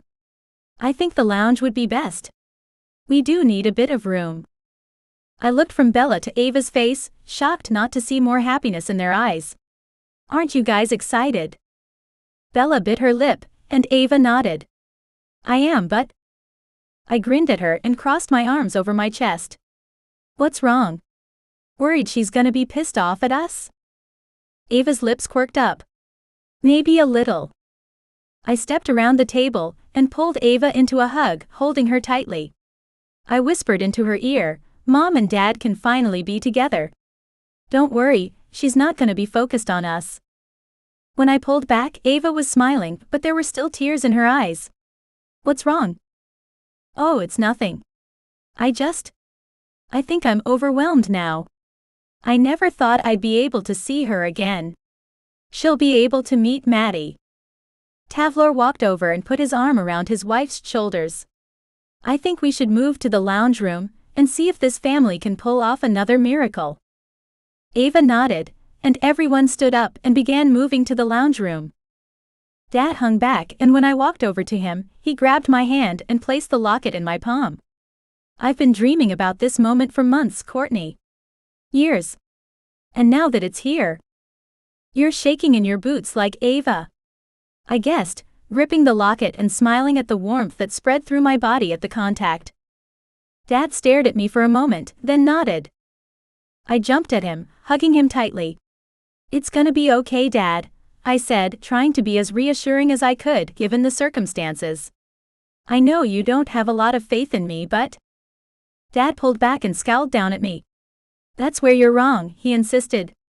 I have all the faith in you, sweetheart. You're a miracle unto yourself.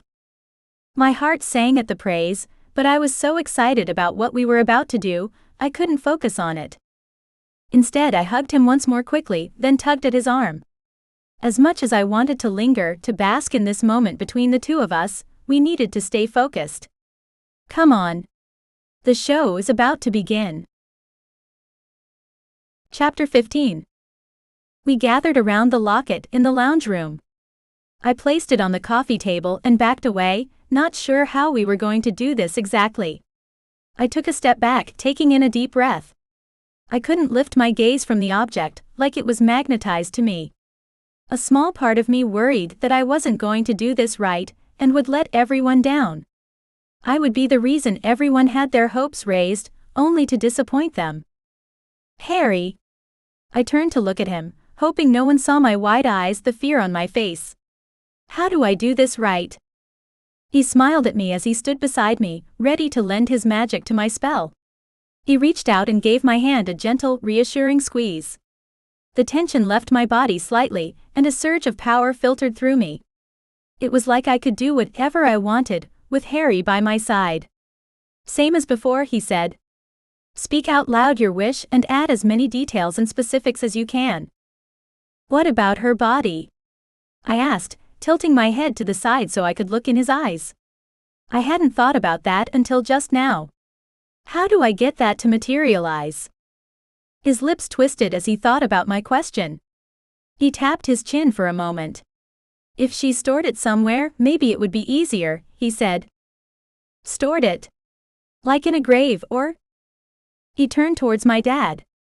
Do you know where it is, sir? My father. Why would he know? The two had been estranged, hadn't they? It was the reason my mother refused to allow Ava to visit him, to even know who he was, while she had been alive. But maybe there was more to the story. Dad walked forward and pressed his hand down on the coffee table. When he stepped away, there was a huge stone. Like a pearl, shiny and white. The surface appeared smooth and it shimmered under the light. What's that, Dad? I asked. It's access to the realm where her body is suspended, he explained without taking his eyes off the stone. Suspended? What did that mean? I gaped at him, then slammed my jaw shut. You're a good one for secrets, aren't you? I asked. And how did he know that? Had they been able to communicate before my mother died? He pressed his lips together in a thin line, then stepped away. They all moved further back, Christian dragging Bella behind one couch and Tavlor taking the hint and doing the same with Ava. I looked around. What was going to happen? Are we really doing this?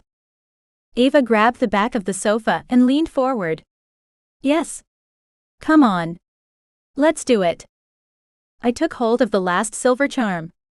The little cauldron. Then I flicked my gaze up to Harry. You ready too? Harry nodded and clapped his hands together once. Yes. I grabbed hold of the charm tightly. My fingers tingled the second I touched it, like the charm knew exactly what it would be used for.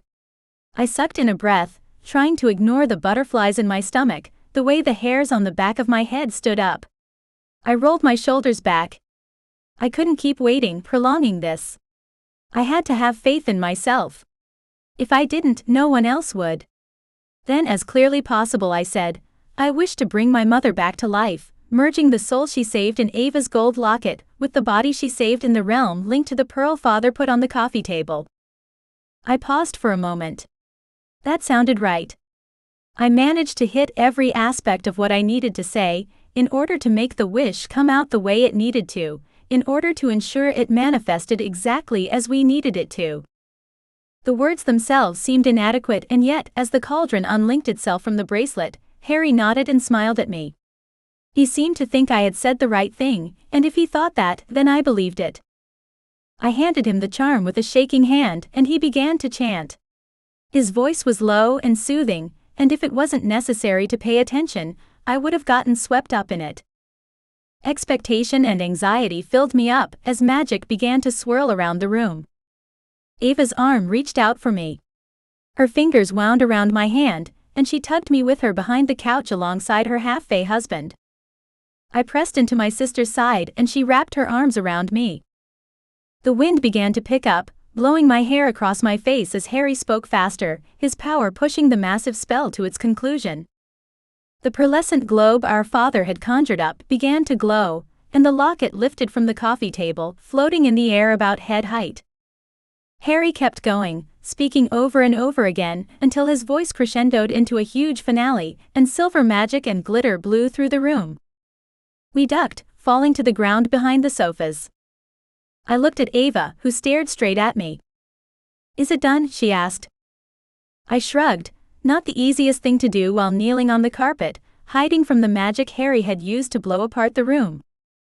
"Courtney!" Harry called. I popped my head up over the sofa and stared straight at him. "Did it work?" He gestured with his hand that I should come over. I stood up and hurried over to stand beside him, my heart pounding like I'd run a marathon.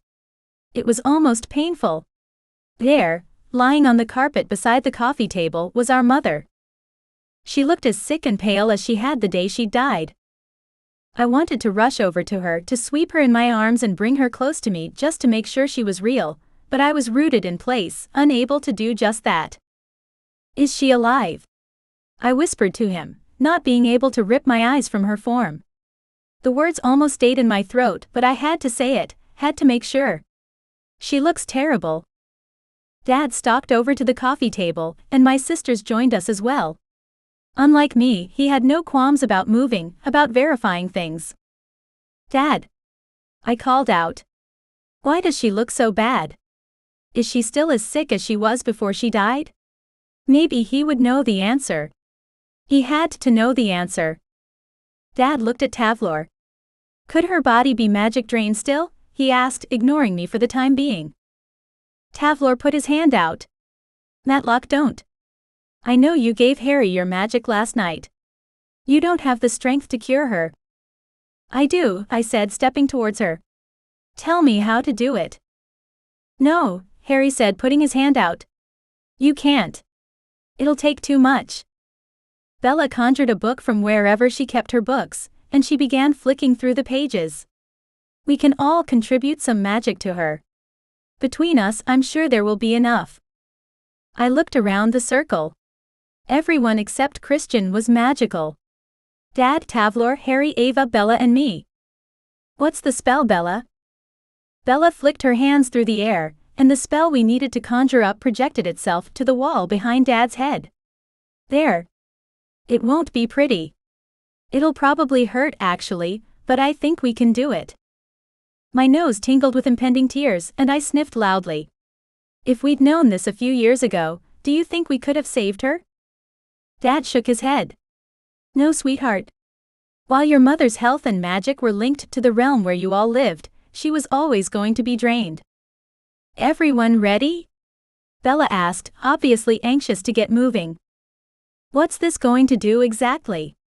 Christian asked, the only one who couldn't contribute.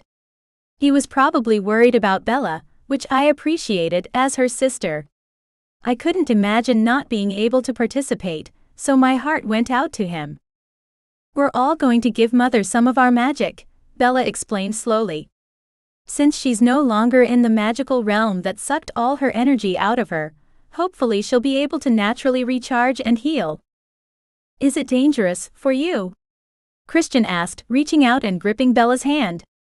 His eyes burned as they took her in, needing some kind of reassurance that everything was going to be all right. Bella smiled at her wolf-shifter husband. "No. My magic will replenish, and I'll be sharing the load with my whole family. We'll all be fine." "Let's hurry," Dad said, coming to stand beside Ava. "Your mother needs her health back. Now." We began to speak, all of us as one. Mother began to glow with a pinkish shimmer, as we chanted over and over. The spell had to be done twice, and it was long and arduous. Every paragraph hurt. First my fingers, then my arms. Bella gasped between sets, and I realized it was taking a lot more than we'd expected. Mother was weak, and needed as much magic as she could get to come back to us. We kept going, getting louder as our pain intensified. I gripped Harry's arm as we chanted. Dad grabbed for Ava and Tavlor, but I wasn't sure why. Was he struggling after giving Harry so much power last night? Or was he boosting them up? We kept going and sweat dripped down the side of my face. Not long to go now. One more paragraph. One more line. I could barely see now. A headache, as strong as one of the old migraines I used to get when I was poisoned, was stealing over my mind. We finished the final word on a gasp, then all fell. Harry and I managed to get to the large chaise lounge. My sisters and their husbands made it to the sofas. Dad dropped to his knees and crawled over to our mother's body. I panted and wiped at the sweat on my face, staring at Harry's pale skin. That was a lot tougher than I expected, I admitted, ignoring the after effects. My body still tingled, like it was teetering on becoming numb. I shook my head, trying to shake off the feeling. Then I heard a voice I'd never thought to hear again. Matlock. A pause. Is that really you? I dropped to my knees and crawled towards the coffee table. I would have cried out if I hadn't thought to slap a hand over my mouth, to prevent me from doing just that. I didn't want to frighten her, after all. Christian, the sweetheart of a man, gently lifted the piece of furniture out of my way and put it somewhere I could no longer see. Instead, I could now see where my father had gone. He was sitting on the carpet, holding my mother in his arms, and she looked amazing. Vibrant, young. Alive. Mother. I crawled over to her and with a loud sob, threw my head into her lap and my arms around her waist. She was back, thank all the angels in the universe. She was finally back. Chapter 16. Ava and Bella came to kneel beside us, but I didn't get up. I couldn't. I stayed exactly where I wanted to be, at the center of it all, and as close to Mother as possible. This couldn't be real. I blinked, but every time I did, she was still there. She hadn't disappeared, and Ava and Bella clearly saw her as well. My mother looked between the three of us, staring so much and so hard I wasn't sure what to think. Did she recognize us? Did she view us as strangers? I didn't know just yet, and I was too afraid to ask. I didn't want to risk looking over at my father either. What if there was a look on his face that made me down, in front of everyone?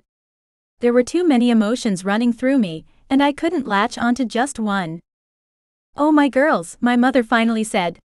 The fact that she knew us was enough to bring tears to my eyes, which I quickly blinked away.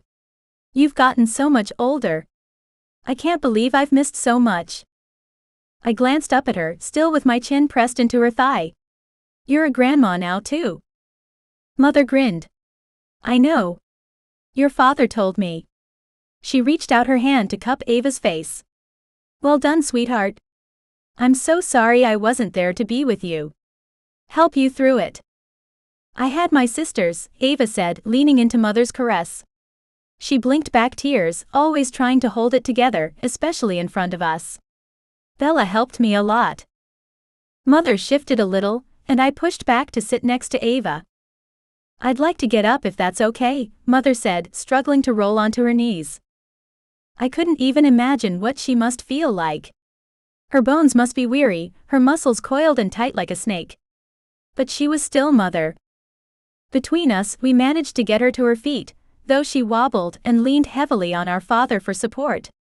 He welcomed her with wide arms, and the small smile still lingered on his face after the initial shock had worn off.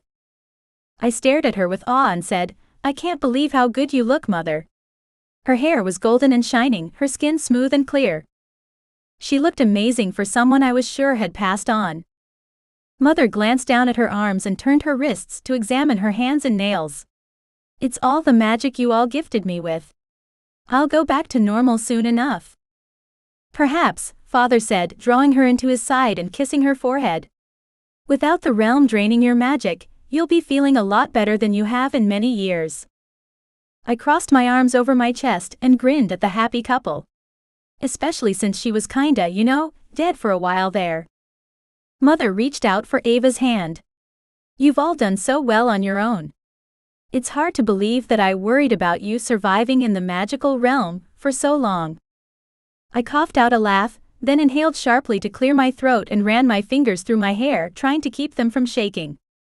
Whether it was because of nerves or excitement, I wasn't sure. It was probably a little bit of both.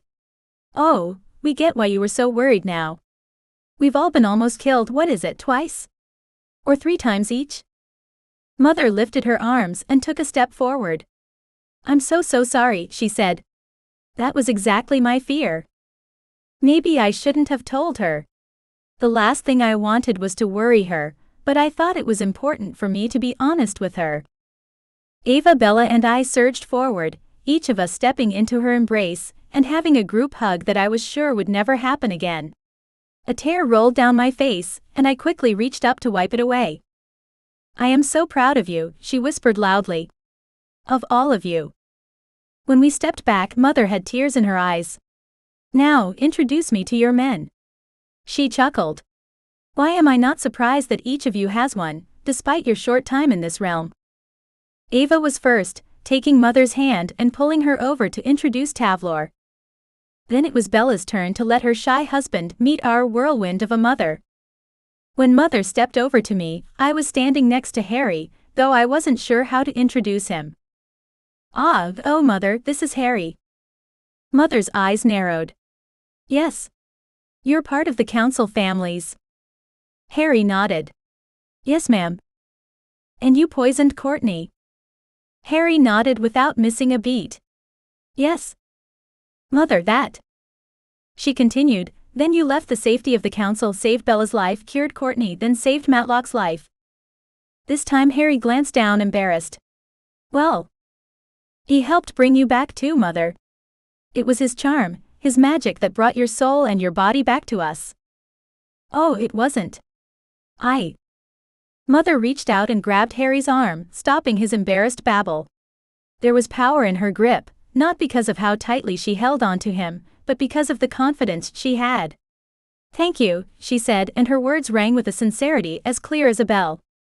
Harry cleared his throat, using his free hand to run through his hair, a nervous gesture if I ever saw one.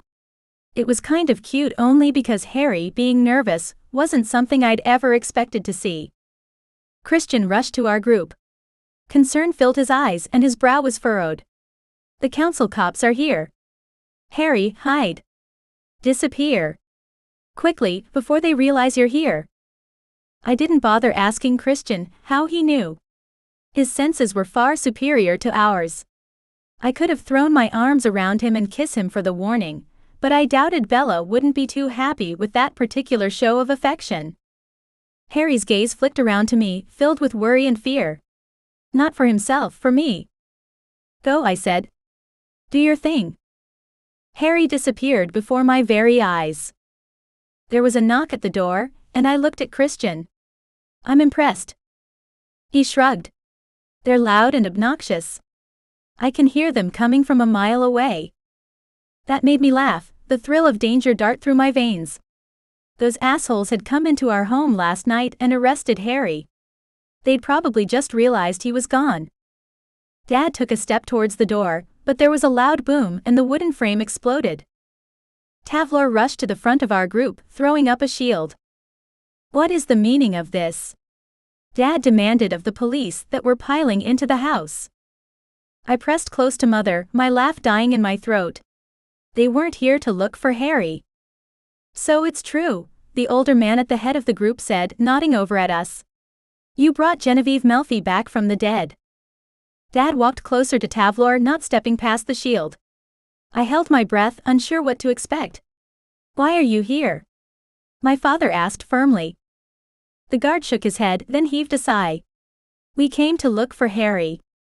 We were told that he was here. But now, sir, your wife had reported that you were trying to bring Genevieve back, but none of us believed her. Don't call Charity my wife, Dad spat back at him. His eyes burned with unexpected intensity. That woman doesn't deserve the title. The guard took a step closer to Tavlor. Hi Warlock, is Harry here? Are you harboring a fugitive? He asked. Dad gestured to us, his family. Do you see him here? He asked. I almost laughed at his serious tone. I didn't think it was possible for him to lie, although technically he wasn't really lying. He simply answered a question with a question. The guard didn't answer. Dad continued, "Feel free to check the whole house." He used his arm to gesture at the entirety of the room, to emphasize his point. "You won't find him here." I noted that he still didn't answer the question, and I was pretty sure the guard noticed too, judging from the way he pursed his lips together into a thin line. The head guard flicked his hand and 2 of his minions went off to search our house, trotting up the stairs towards our bedrooms. I wasn't sure where Harry was, but he'd be safe. He was a master at hiding from the council, especially when he had his full magical powers available to him. Mother put her arm around my waist and held me tightly against her. The guard stepped even closer, and a weird part of me admired his courage at going toe-to-toe with Tavlor. I wouldn't be that ballsy. Not with his whole family in the room. "Sir," the guard said again, addressing my father, "I would like you to accompany me down to the council building." My father shook his head. "No. I have to stay with my family today." The guard lifted his chin. "You must. I am arresting you for breaking our most sacred of laws. Necromancy is wrong, horrible magic. And you must pay the penalty." "No." I cried out. "You can't. It wasn't his fault. It was mine." The guard took a sidestep towards me. "Then who? Tell me who broke our most sacred of laws and I will arrest them," he insisted. "They will be tried before the council." Hot tears choked me, but I pushed through to speak. "It was me. I'd used my wish to bring her back. It was my fault. This was all my fault. I wasn't about to let anyone in my family pay for a mistake I made. Though I would never call it a mistake. Ever. I didn't regret my actions and I never would." But I couldn't get the words out. My throat was clogged, stuck. It felt like someone had a hand over my mouth, preventing me from speaking completely. I tried again, but I was mute. "My daughter is overwhelmed with her mother returning to us," my father said without looking at me. "As are we all. She's in quite a bit of shock, but I assure you, there has been no necromancy at play. Genevieve was never dead. She transported herself secretly to a private realm where she regained her strength, and then returned once she felt she'd gathered the strength she needed." The guard continued to stare at him, the stoic expression never moving from his face. He didn't believe my father, that was obvious. Dad threw his arm out. "Check the room," my father suggested again. "Do some deciphering spells. You will find no necromancy here." The guard nodded, and together with 3 other warlocks they began casting spells this way and that. The hand over my mouth released and I coughed and gasped. Mother pulled me closer. "Shush. Don't say another thing." I glared at her accusingly. Had that been her? I'd assumed it was Harry. The guards began to create patterns of purple and silver magic. "Hi Warlock, this is suspicious in the extreme. Who did all this magic?" "We all did this morning," Dad answered. "I was feeling unwell, and my daughters shared some of their strength with me. That is not illegal." The guard groaned. "Hi Warlock, either you accompany me down to the council building, or I will have no choice but to arrest Genevieve Melfi for crimes against the council." "No," Ava cried, stepping in front of Mother. "I will go," Dad said. "Matlock," Tavlor warned, not letting the shield down for one moment. "You know that once you are inside their jail cells, you will be at Charity's mercy." Dad put his hand on Tavlor's arm. "Keep my family safe until I return, son. I have done nothing wrong, and I know the council will soon see that." "But..." "Let me through, Tavlor," Dad said. "Please." I wanted to cry out, but once again there was a hot hand pressed to my mouth, preventing me from doing any of that. I didn't fight it this time. Instead, I watched on helplessly as the council cops took our father away. Chapter 17. Watching my father walk away with those so-called policemen made my blood boil. I wanted to do something. I didn't want to let him just walk away. He hadn't done anything wrong. And yet, every time I tried to make it right, I couldn't. He wouldn't let me. As frustrated as I was with the guards, I was frustrated with my father for letting this happen in the first place. Why would he let them take him? My hands tightened into fists, and I gritted my teeth as I stalked up to Tavlor. I wouldn't let myself lose control. I had to keep calm, even as my blood boiled, even as I dug my nails into my palms to keep myself together. We can't just let them take him, I exclaimed. It wasn't exactly how I wanted to react, but it was much better than shooting magic out my fingertips. Tavlor grabbed me by the shoulders, staring deep into my eyes. His grip wasn't harsh, but it was firm, keeping me in place. Better him than you, he said. I'm not so sure about that, I said, meeting his unflinching stare with my own. I'm the one they want. Hush, Mother said, walking up to me and drawing me back into the fold of her arms. I practically melted into them, into the familiarity I thought I had lost forever. Your father is protecting you. If there's anyone who can escape the clutches of the council, it's Matlock. He is, after all. I rolled my eyes. The most powerful warlock in all the realms. Yes, Mother, we know. I put my hands on my hips and glared at my mother, not meaning to be angry at her, but fury boiled inside of me. What are we going to do? Harry reappeared out of thin air. Court, you okay? I rushed into his arms, wrapping myself around his chest and sobbing into his shirt. They took him away. Shush, I know. I saw, he said, cupping the back of my head and stroking my hair in a soothing way.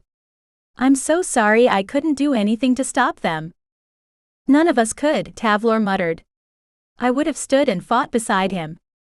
He knows that, Ava said quietly. You've done it before. We all have. I pulled out of Harry's arms and twisted around to address my sisters. We have to break him out of there. Ava and Bella exchanged glances, and I wanted to scream.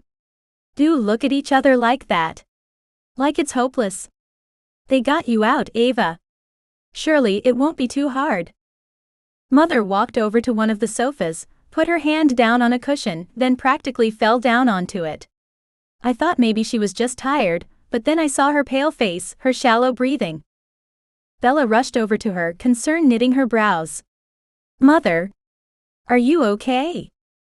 She nodded, putting a hand to her forehead. She tried to sit up but then winced and lay back down. Yes, I think I just need a glass of water or wine. She chuckled at her little joke, but it was a hollow sound. Her heart wasn't in it. Bella waved her hands, magicking up the coffee table once more and filling the surface with bottles of wine, coffee, juice, sandwiches, and mini cakes. Your body has been in stasis for a very long time, she said, rattling off facts because they made her feel safe and secure. You need to eat and drink. Here. Bella poured Mother a glass of white wine, then handed her the platter of tiny cakes. Obviously don't drink on empty stomach though.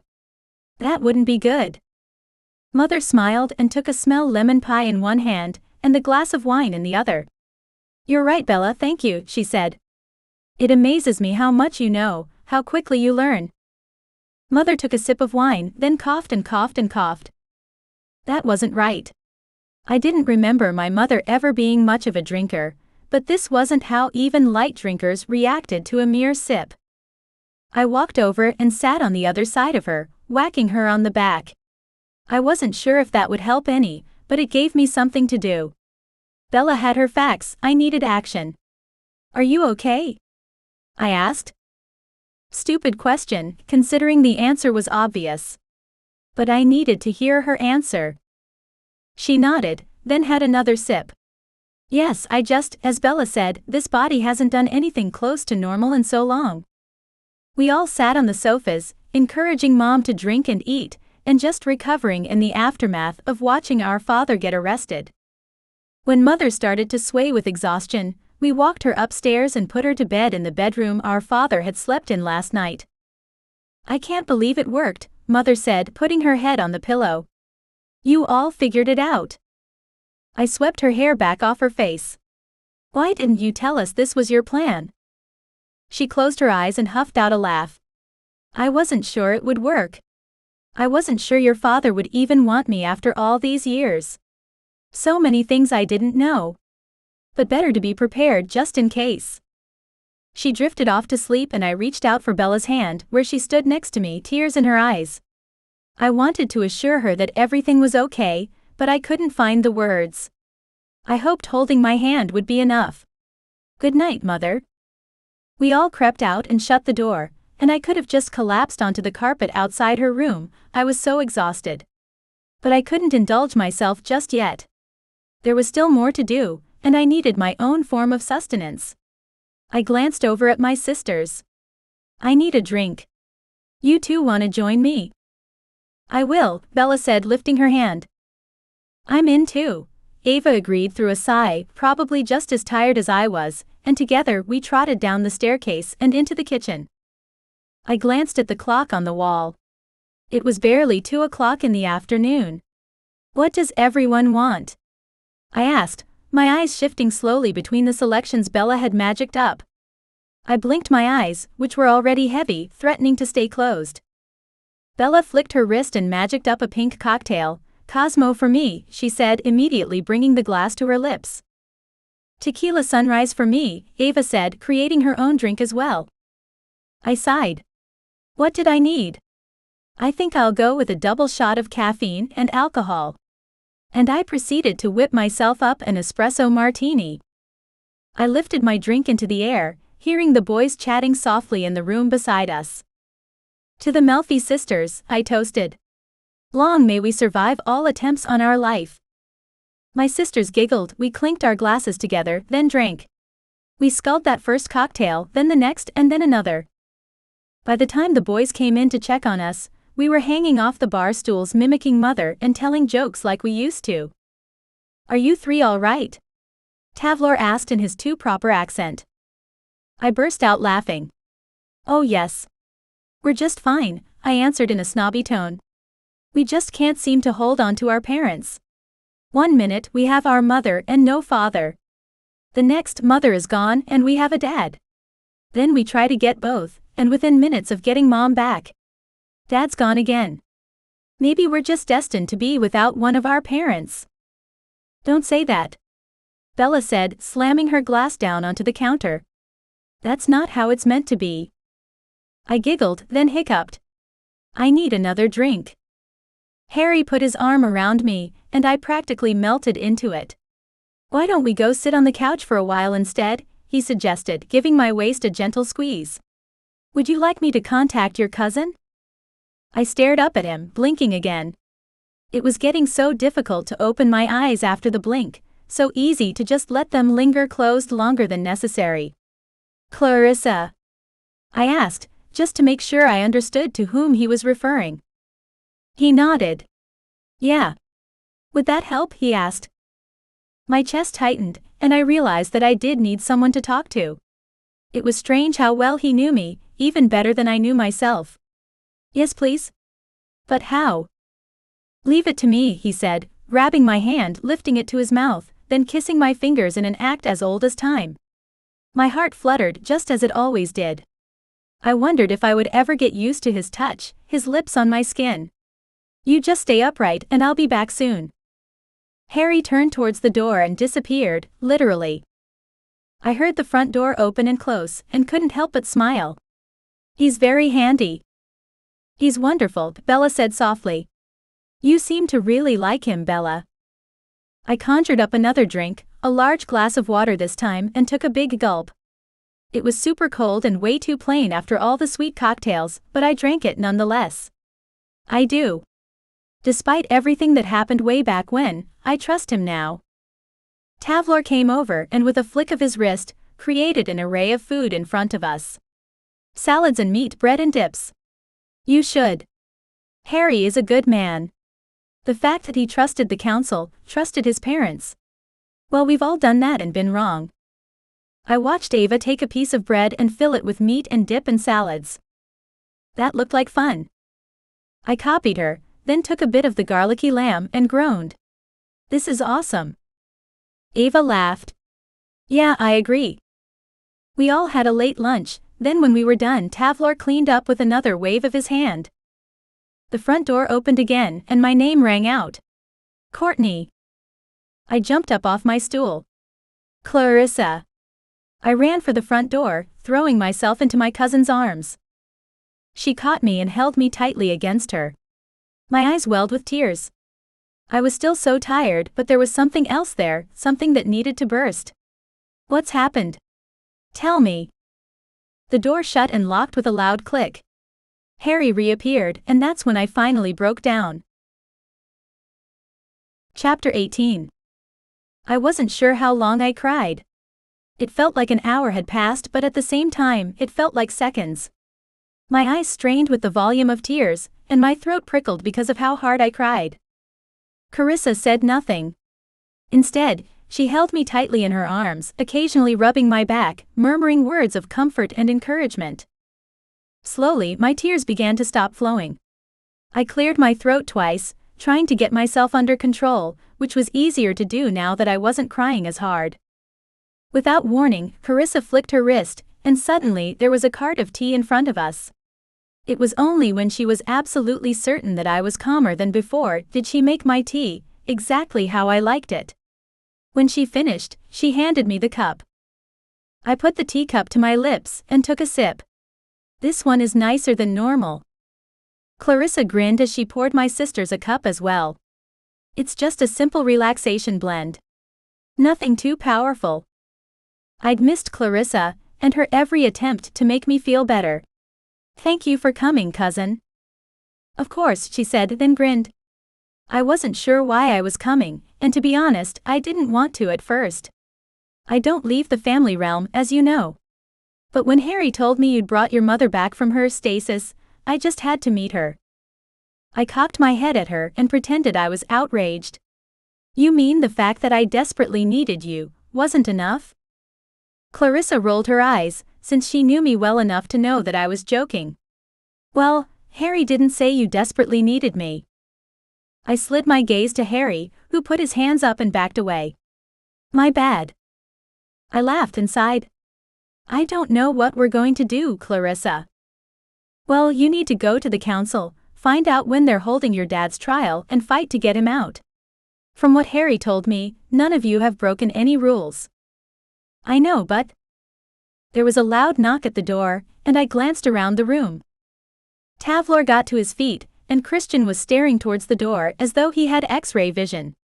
It was obvious that nobody knew who it was, and that no one was expected, but that didn't stop either one of them from having their suspicions. I tensed, watching the door, wishing I had the senses of a werewolf. I might not be able to see through the door, but it would be nice to scent who it was. Do you think it's the council? Bella asked, forever the optimist. Maybe they're bringing father back because they realized that he hadn't done anything wrong? I twirled around on my stool and stood up, crossing my arms over my chest. My gaze narrowed at the door. I doubt it. There was another knock and Ava walked towards the sound. She squared her shoulders back and lifted her chin, looking much more confident than I felt. I'll get it. I'm coming. Harry disappeared from sight and the rest of us as a group walked towards the front door. Ava fluttered her hands at us to say, "Stay there," so we hung around the doorway that led into the foyer, waiting to find out who our next visitor was. What are you doing here? Ava's tone indicated that whoever was at the front door was not welcome. A hand pushed the door open and Charity sauntered in. I came to offer my condolences, she said, a fake grimace on her face. I always knew that your father was dangerous. I tried to rein him in. I did. On multiple occasions. But he always believed himself far above the council. You lying manipulative bitch, I seethed, not worried about the council hearing me or seeing me now. You did this. She smiled at me now. Oh, of course I did.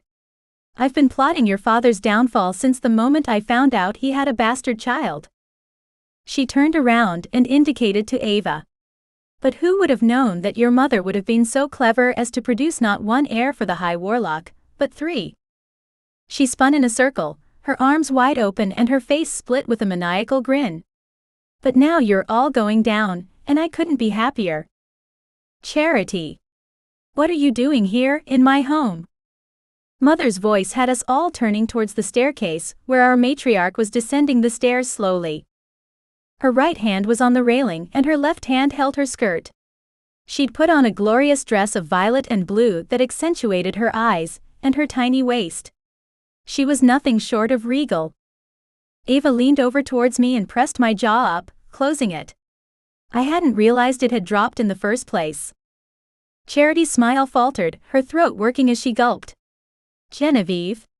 How lovely to see you. Alive. She could barely get out the last word, and I instantly knew if Charity could find a way to get rid of my mother, she'd jump at any chance she could get, and wouldn't hesitate. I highly doubted she'd be penalized by the guards, or get whisked away over some violation. Mother waved one hand in the air.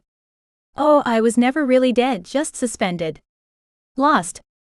Waiting for someone to find me. Someone who loved me enough that they would travel through space and time. I glanced over at Ava, who was staring at Mother with awe. We all knew that it was my wish that got Mother back. But it was also true that Father had been working for months on the spell to try and bring her back to us. Mother arrived at the bottom step and stayed there, glaring down at the woman who'd invaded our home. As for Matlock, let's be frank, Charity. He never loved you, and married you of obligation. Charity grinned at her. Don't be bitter, dear, just because he chose me when he already had you in his bed. We all knew about it. And obviously, we were right. She glanced over at Ava, whose face had turned beet red. Mother chuckled softly. Oh, how you've always loved to twist things. Matlock and I were in love, of course he was in my bed. Even when engaged to you. Shame on him. But shame on you, Charity. Why marry him when you knew he didn't love you? It was like watching a tennis match, each opponent hitting the ball over the net and waiting for the next volley. I couldn't look away. Obviously, I was rooting for my mother to come out the victor, but I was surprised that Charity actually seemed to be holding her own. You know I had no choice, Charity defended, then lifted her chin and stuck her nose in the air. The council decreed that I would be the next High Witch. Not you. Mother sighed. Oh, Charity. You had a choice. Just like you have a choice now. Go to the council and tell them that Matlock is innocent. That there was no necromancy here. Even you know that. I won't, Charity spat, then spun around, moving closer to the front door. Your father, Matlock, will be found guilty of breaking one of the fundamental rules of the council, and if you are all lucky, he will be banished to another realm. If you're not lucky, he will be executed in front of you. The fact that she couldn't look my mother in the eye and refer him as anything but her name to her would have amused me if I hadn't been paying attention to what was going on. What could happen to my father because of the corrupt world we were part of? Even more than that, something flickered in Charity's eyes, something akin to concern. But it disappeared just as quickly as I had noticed it. And I highly doubted the only thing she was concerned about was being associated with my father and how it might damage her reputation. Stop lying, Ava said. They wouldn't. I assure you they would, Charity insisted. I gasped, my breath catching in my throat and strangling me. I believed her. Charity opened the door to leave when Mother called out, Ava is her father's heir. She will be the next High Witch, and will never let you stay in your position, Charity. I suggest you don't make an enemy of this family. Do the right thing, for the first time in your life. Charity twisted and snarked back, oh, don't you worry about that. The whole council is voting this afternoon on a non-confidence vote of the Adenal feline. If we win, your daughters will be thrown out of this realm and they'll never be allowed back in. You lose, Genevieve. You lose. Then she was gone, and we were all left standing in the foyer gaping after her. But what? Ava was stumbling over her words, and Bella was staggering sideways. Mother. I raced up to her. What do we do? She took my hand, and I led her into the living room. We put better security on this fucking house, for one thing. I stared at her. Ah, yeah. Not what I'd expected her to say. She put a hand to her head. I'm sorry. That took a lot more out of me than expected. I haven't seen that bitch for over 20 years, and it was still too soon. Christian and Tavlor had taken their wives to the sofas and were comforting them. Harry was nowhere to be seen, and that was fine by me because I was fucking furious. Who the hell does she think she is? I demanded of the totally silent room. I needed to fill it with something. I didn't like the way it lingered between us, taunting us that everything we had ever wanted was slipping between our fingers, and there was nothing we could do about it. Everyone else was sitting down, but I was pacing because there was so much nervous energy in my body. I didn't even know what to do with it all, and had to get it out in some way. Mother sat down in Father's armchair and elegantly crossed her legs. She's a woman who has always wanted to rule the council, and now she will. There is no way she's getting away with this, is there, Mother? She shrugged. I don't know. If the council votes to out your father and all of his heirs, I honestly don't know where that will leave all of us. Tavlor? We all turned towards the man who had worked for the council for all his adult life. Tavlor slid to the edge of the sofa and sat as tall and straight as a tree. If the council decides to out Matlock, then it's mutiny, right? I broke in. Can't they all be hanged for trying to overthrow the High Warlock? Tavlor got to his feet now, leaving Ava sitting on the couch. Well, I was going to say that they can kick him out. They have the power, or even if they don't, they'll find an illegal way to do it. But he's born to his role. And Ava is his heir. We have to fight this. Ava jumped to her feet next to her husband, and Bella surged towards us. You're right, Courtney. We can't let them do this to Dad or to us. We have to fight. You are right, Bella said. We can't let the council take anything else away from us. Our parents are finally back together again. They can finally be together, as they always wanted to be. Mother joined our circle, grim determination set into the lines on her face. You three were born to change this world. And it's time you stepped into your power. I stared at my mother, then glanced at my sisters. Mom was right. It was time we changed the rules. It was time for the Kingdom of Equality. The final book in the Daughters of the Warlock series is up for pre-order, here.